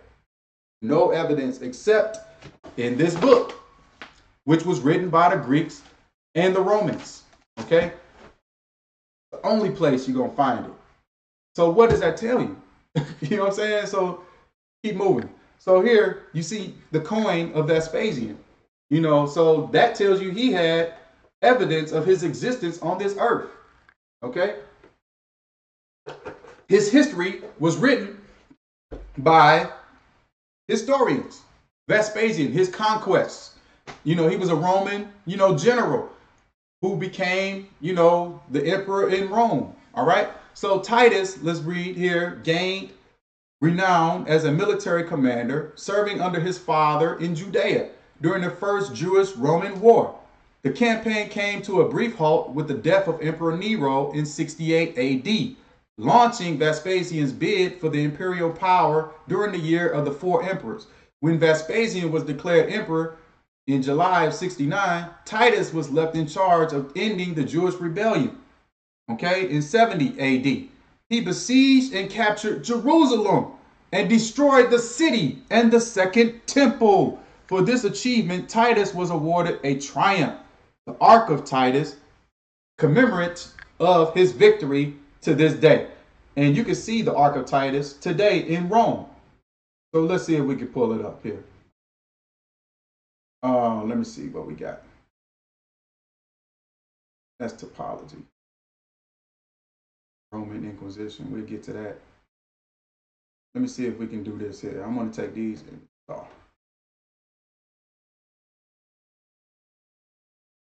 Ark of Titus in Rome. Here we go. This is the Ark of Titus in Rome right here today. Okay, so you can see this artifact right here. And like I said before, in order to prove real history, you got to have a person, a time, an event. You got to have evidence. Okay, so here's evidence that the Ark of Titus actually existed. And they wrote about this in history. You see that?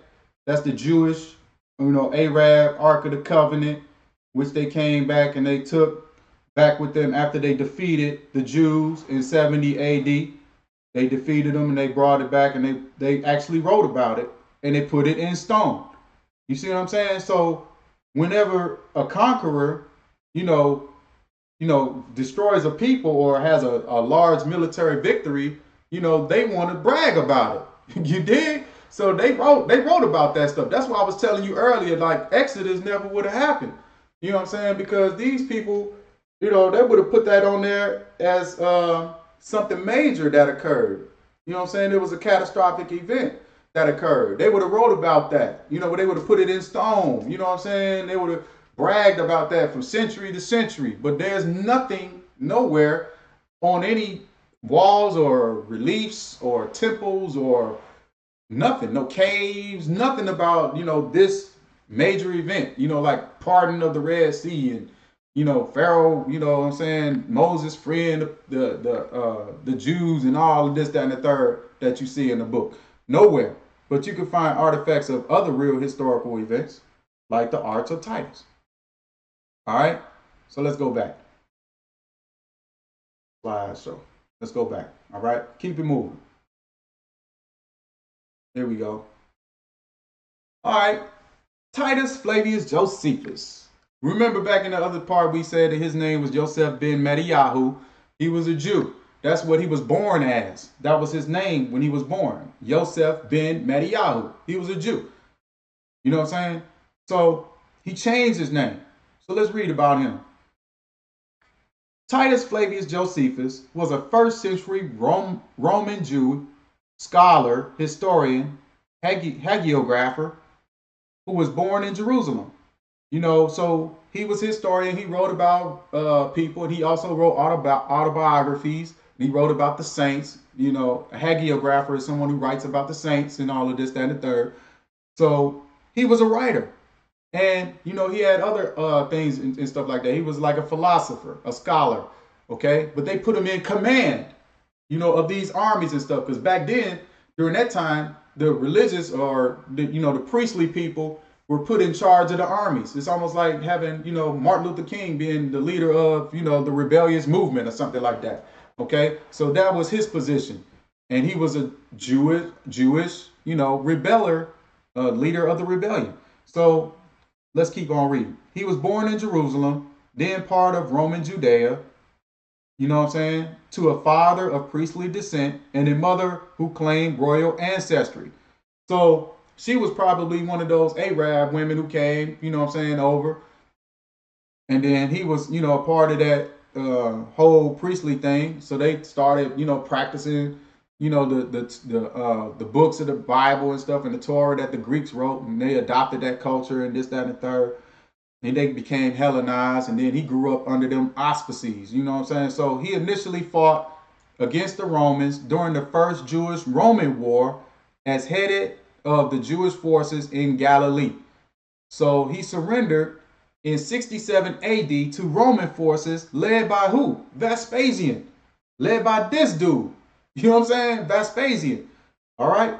So this dude was the leader of the rebellion, that was supposed to fight against the Romans.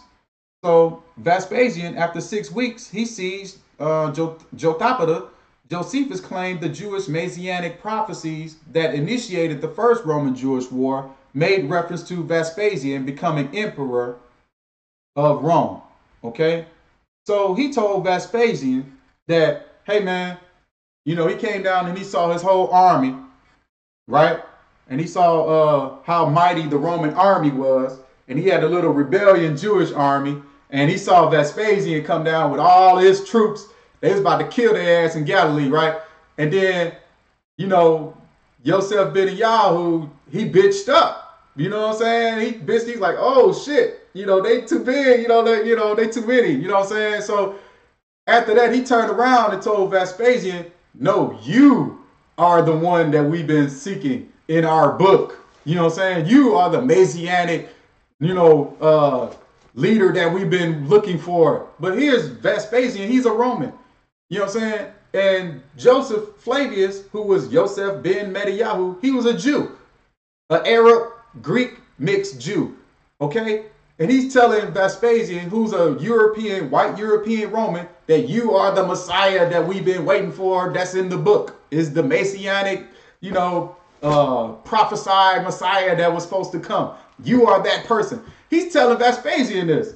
So Vespasian like, all right, then cool. You know what I'm saying? You want to, dick ride. You know what I'm saying? You want to, you know what I'm saying? Come on. You know what I'm saying? You're going to be in my crew. So he turned against his people. Right?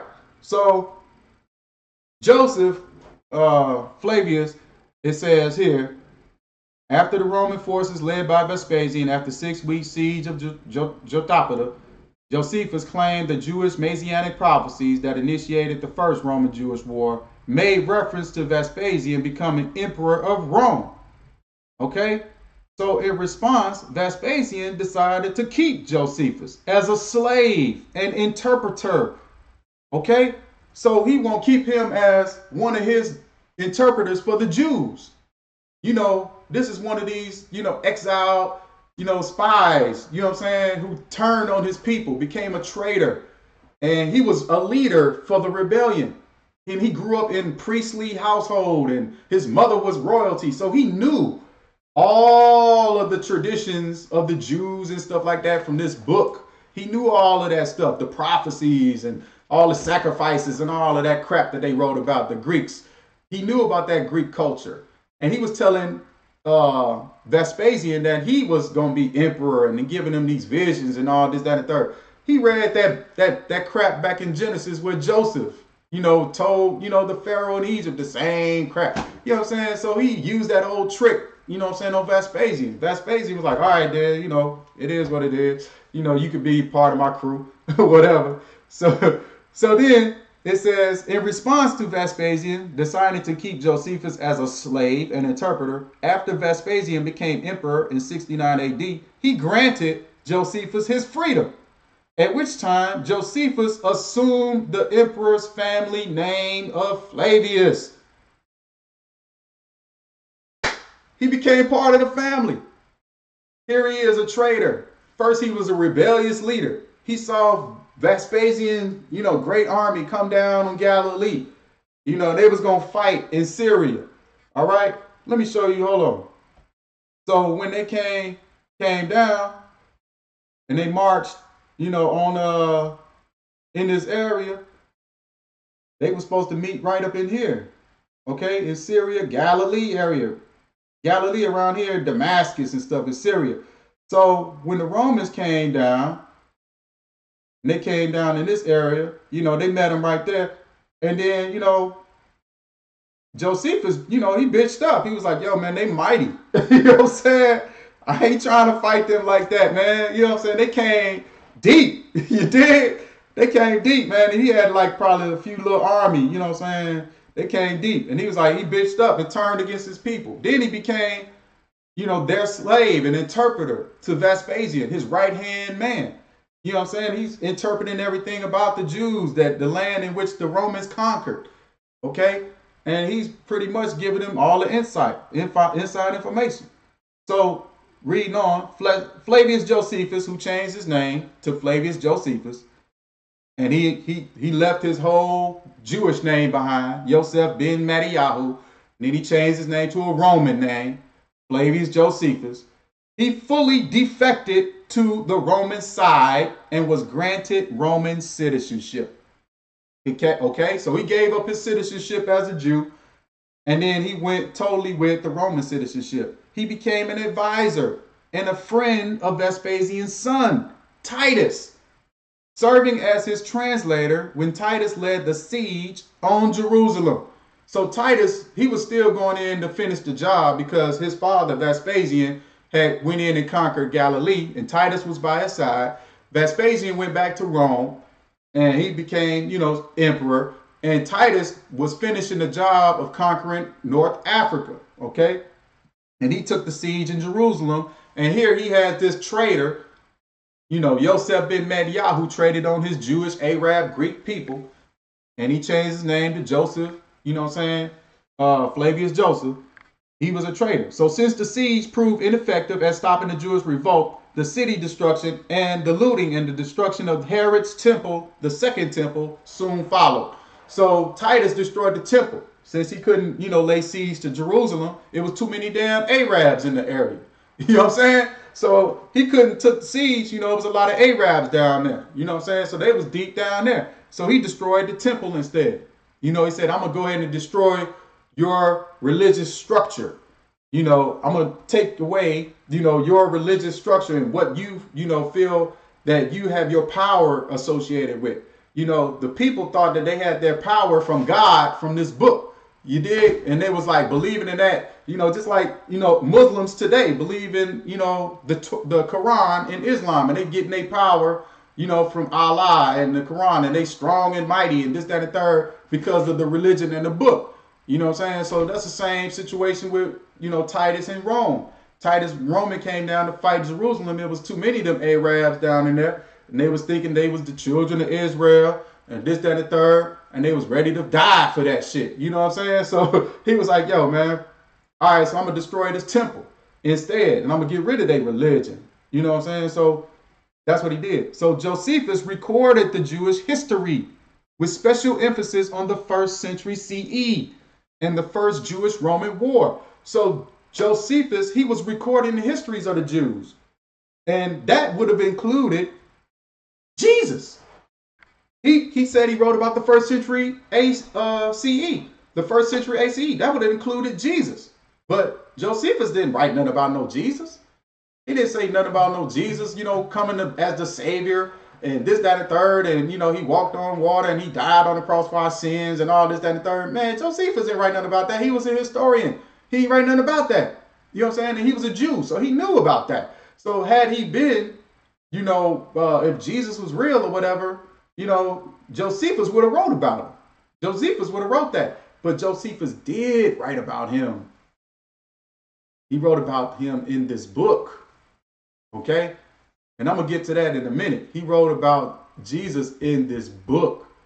He wrote the character Jesus. He created the character of Jesus in this book. And there was a reason why they created the character of Jesus. And I'm going to show you that in a minute. Let's keep going. Let me give me some water. All right. There we go. But when Josephus was writing the histories of the Jews, he wasn't writing about no Jesus. He left that, you know what I'm saying, for the Bible. He put that in the Bible. And it was a reason for that. Okay. So, including the siege of Masada, his most important works were the Jewish War and the Antiquity of the Jews. The Jewish War recounts the Jewish revolt against Rome occupation, 66 to 70 AD. Antiquities of the Jews recounts the history of the world from a Jewish perspective for an ostensibly Roman audience. These works provide valuable insight into first century Judaism and the background of early Christianity. You see that at the bottom? So these works created the background for early Christianity. Josephus's writings. All right? So all of these New Testament, books in here, Matthew, Mark, Luke, John, and all of this stuff, his writings, Josephus did. Book of Acts, Book of Romans, all of that stuff. These writings were set up by Josephus. Okay? And there was another philosopher who we're going to be revealing here shortly. Let's go forward. Okay, here's the second guy. Philo of Alexandria. All right? Philo of Alexandria. Philo of Alexandria, who was he? Let's take a look at how his influence was on the Bible. All right, who was he? Along with Josephus. All right. Also called Philo Judaeus, was a Hellenistic Jewish philosopher. Okay, whenever you see Hellenistic, that's Greek. Okay, so he was a Greek Jew philosopher who lived in Alexandria in the Roman province of Egypt. Okay, so he lived in Egypt and North Africa in the Roman province. Philo used philosophical allegory to harmonize Jewish scripture, mainly the Torah, which is the first 5 books of the Bible, with Greek philosophy. And it says over here in this little piece next to his picture, it says Philo was more fluent in Greek than in Hebrew and read the Jewish scriptures chiefly from the Septuagint. Okay? From the Septuagint. Not from no Hebrew Bible. He read from the Septuagint because that's the only thing they had back in his time. He was born 20 BCE and he died 50 AD. The Septuagint Bible was the only Bible that they had during that time. Septuagint, there was no Hebrew Bible. Never a Hebrew Bible. That was a lie. The whole thing is Greek. The Greek Septuagint. The Greeks created the Bible. The Greek is the only thing that they have that is the original source for creating the rest of all of these books and all of these stories. It came from the Greeks. Okay? That's why you got Greek culture today. Greek, Hellenization still going on today. In college, universities, you can go take a Greek humanity mythological course today in college. You can go to any university and you can look up on the program and you'll find Greek mythology in the curriculum of those universities. Today, in 2018, in America, you hear me? That's why Greek is Hellenization. Hellenization has not stopped. It's still in this Bible. Hellenization is still going on through this Bible to this day, being assimilated to the Greek culture to this day. That's why I say it's important for you to understand where it all came from. That's why I'm doing this video. That's why people ask me, why is this so important to you, Sean? What's going on with this, that, and the third? Well, it's because it's still impacting us today. And we don't even understand where it came from. And we don't understand none of that because nobody wants to do research. You know what I'm saying? I did the research for 4 years and I'm showing you right now. All right, so let's go back. Philo of Alexandria, right? His allegorical exegesis was important for several Christian church fathers. So his allegorical exegesis, so pretty much his explanation and interpretation of what he thought scripture was or is, was very influential on church fathers, the early church.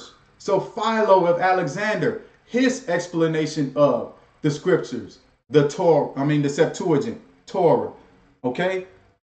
Not no Hebrew guy or nothing like that, no Hebrew Bible, but it says Septuagint Greek, okay? So it was all allegorical. So let's look at Galatians 4:22 and 24, where they wrote about it. Okay, let's go back. Galatians 4, they'll tell you right in the Bible. Okay? Where am I? Bible Gateway.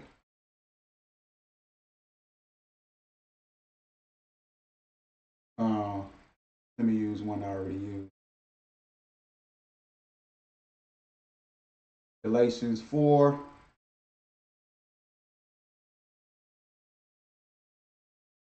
through 24. Okay? They'll tell you right here. This is the New Testament. Galatians 4:22 through 24. Okay? For it is written that Abraham had two sons, the one by a bondmaid, the other by a free woman. But he who was the bondwoman was born after the flesh, but he of the free woman was by promise. Which things are an allegory? Hello? It says, which things are an allegory? So that means it didn't happen. It's fictitious. It's made up. Abraham, if you're supposed to have these two sons, Ishmael and Isaac, who's supposed to have all of these sons from Jacob and, the tribe of Dan and Judah and all of them, Benjamin and Joseph and all of that. It says it never happened. It says right here in the story, it's allegory. Which things are an allegory? For these are the two covenants, the one from the Mount Sinai, which gendereth to bondage, which is Agar. So let's look it up. Let's look it up. It's right here. It says it's an allegory. What's an allegory definition? Definition of allegory. Let's go here. Allegory definition. Let's look it up. Allegory. It says right here. Allegory. A story, poem, or picture that can be interpreted to reveal a hidden meaning, typically a moral or a political one. A parable, an analogy, a metaphor, a symbol. Okay? So, it doesn't say a fact. You know what I'm saying? It says a story, a poem, a picture. It's like it didn't happen. It's a metaphor for something different. It's not real. All right, then. But anyway, let's go back. Back to the slide. All right, Philo of Alexandria. His influence, Philo believed that literal interpretation of the Hebrew Bible would stifle humanity's perception of a God, too complex and marvelous to be understood in literal human terms. Okay, so he said that we wouldn't even be able to understand it in our own understanding, in our finite minds. Where's that at? Wait a minute, let me see. Did I pull that up? Here we go. Ecclesiastes 8:16 and 17 writes, we cannot understand all God does. It says, I tried to understand all that happens on earth. I saw how busy people are, working day and night and hardly ever sleeping. I also saw all that God has done. Nobody can understand what God does here on earth. And no matter how hard people try to understand it, they cannot. Even if wise people say they understand, they cannot. No one can really understand it. So this is Philo's, his philosophy being put into the book in Ecclesiastes 8, 16, 17. This is right here. This is his whole philosophy, what he just mentioned. Let's go back. This is his philosophy. This is Philo Alexander's philosophy. He says here, Philo believed that literal interpretations of the Hebrew Bible would stifle humanity's perception of a God too complex and marvelous to be understood in literal human terms. I just read to you Ecclesiastes. It told you we couldn't understand the finite of God. So they're putting themselves in the story. They're putting themselves and their philosophies in the stories of the Bible, in the books of the Bible. They're attributing these stories. These are the authors. These are the philosophers. These are the people who actually came up with these thoughts and ideas and concepts to build and create this Bible. Not no, God whispering in their ear. You know what I'm saying? Not no God, revealing stuff to them or inspiring them to write these things. Not no God, inspiring them to write this, that, and the third. These are their interpretations. It says he had exegesis. Okay, that's his explanation, his clear explanation of what he thinks it is. Okay, that's his understanding of it. That's his interpretation of what he thinks these scriptures meant or understood it to be. So his philosophy, it had nothing to do with a God whispering in your ear and telling them to write. This is what Christians believe. They believe that God is telling people to write stuff. Oh, yeah, God, tell me that, okay, you said that, God. Okay, I'm going to write this. No, that's not how it happened. That's not how this book came about. This book is like all other people's man's philosophy. Nothing but man-made stuff. Greeks and Romans mixed with dang Jewish people, you know what I'm saying, who are Arabs. So going back here to Philo, right? It says some scholars hold that his concepts of the logos, okay, his concepts of the logos as God's creative principle influenced early Christology. Scholars agree. Theologians agree that Philo of Alexandria was the one who had these concepts of the logos, the God concept. Okay? The God concept. He was the one, came up with these things. All right? They agree.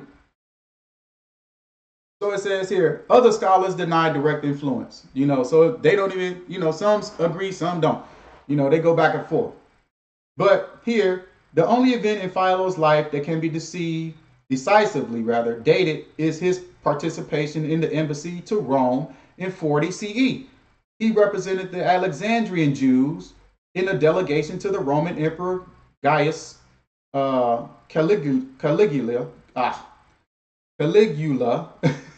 following civil strife between the Alexandrian Jews and the Greek communities. Okay, so the Greeks were still living in that area in Africa, North Africa. Okay, during this time. All right. The story of this event and few other bibliographical details are found in Josephus and in Philo's own work. So Josephus Flavius is a student of Philo Alexandria. He reads his material. He reads his books. He reads his philosophy. He reads his writings. Josephus is a student of Philo of Alexandria. So he's getting a lot of his concepts and a lot of his ideas from Philo of Alexandria.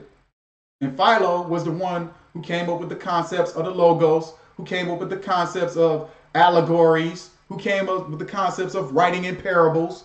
Then that's why you read a lot of stuff that's in the Bible and Jesus is talking in parables. You know what I'm saying? In the Bible. And you wonder, like, what is that all about? Why is he talking in a parable? Why isn't he talking directly? And they trying to say, oh, it was the Jews who he was,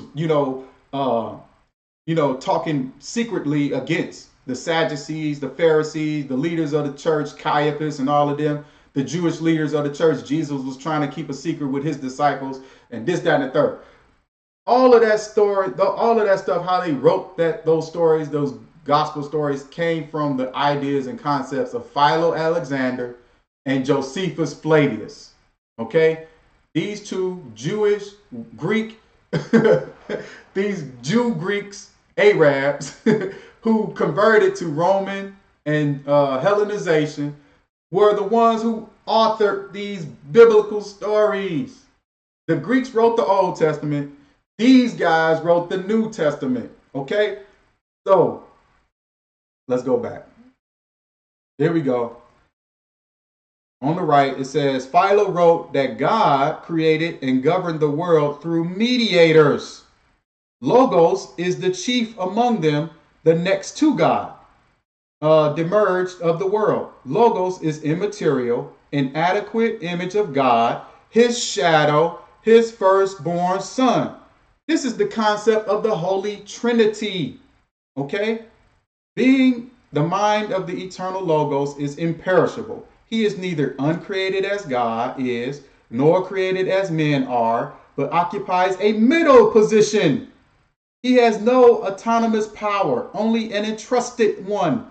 Philo interprets the characters of the Bible as aspects of the human being and the stories of the Bible as episodes from universal human experience. Look at that. I'm going to read it again. Philo interprets the characters of the Bibles as aspects of the human being and the stories of the Bibles as episodes from universal human experience. Okay? So people always talking about in the church, well, if God isn't real, how does he know, about all of these different things that still go on today? How can he write about stories that still happen to people today? Adultery and all of this, that, and the third, lies and stealing and killing and slavery and all of this, that, and the third. You know what I'm saying? All these humanistic experiences. You don't think all of that stuff was happening back then? I mean, adultery, lying, killing, stealing, trusting, ain't nothing new under the sun. Nothing new. All we do is remix it and then relive it all over again. One generation to the next, generation to the next. We repeat and we do the same things over and over and over and over again. You dig? So that all he was doing, Philo of Alexandria was a philosopher. You see what I'm saying? He was more like a psychiatrist or something like that of modern times. He understood the psyche of the human mind. He understood from reading, these scriptures, how to manipulate and all of this stuff, put it in allegory, created the concept of the Holy Trinity, this Holy Spirit concept with Jesus in it. You know what I'm saying? In Jesus being this figure in the middle. That whole Logos concept was created by Philo Alexander. This is his mindset. This is his interpretation, his exegesis. Okay? It has nothing to do with a God whispering in the ear and telling them to write this and that and the third. Nothing. All of this is man-made, fictitious, mythical crap, and everybody get emotional. All these Christians, they want to attack me and call me the devil. And, they say I'm going to hell and all this, that, and the third because I started reading and stuff. And, and I've stopped, believing in the book and, unsubscribed to all of that. And I'm like, I've already did the research. I've investigated. So once you come into knowledge, you become agnostic in your approach and understanding of God. I'm not an atheist. I believe in a higher consciousness of God. I'm not a fool, okay? I can see the sun in the sky. I can see the moon in the sky, and it comes up every day, every night, okay? I can breathe air. Okay, I can watch a baby being born from sperm. I mean, I'm not an ignorant person. I'm not crazy. I'm just not believing in this no more. You understand what I'm saying? I'm not subscribing to this anymore. This is not God. This is not God. God is higher and greater than that. God is in the universe. God is in everything. God is the totality. God is spirit. God is all around us in nature, in everything. The universe is we're all interconnected with God. The higher consciousness of your thought and your being is God. You understand what I'm saying? I mean, religion is really elementary. To me, if you think about it, religion is really elementary. And the t-shirt explains it all. It says right here, slavery destroyed us. Religion divided us. Ignorance, what it says, ignorance controls us. And truth, it scares us. The t-shirt says it all. You know what I'm saying? That's the whole thing with religion. It keeps you in that state of mind, you know, and it's designed to do that. All right. So we went over, it's 2 hours, 15 minutes. So I'm going to go ahead and I'm going to end right here, and then we'll pick up tomorrow where we left off. Okay. Because we got a long way to go. I got some more, you know, coming. I mean, we just got started to scratch the surface. All right. So we'll end it right here. This is part one of the two. It may take 2 to 3 days. I'm not sure. You know, we'll go through the weekend, Friday, Saturday, Sunday, and culminate and see where we are. But I'm going to stop and end it right here. But like I said, you know, we're going to continue on and understand and know. And I'm not trying to, you know, make light of anyone's faith or anything of that nature, but I just want you to educate yourself, you know, to know exactly what it is you claim to believe in. You know what I'm saying? Go and fully immerse yourself and understand and know, you know, because the truth is out there.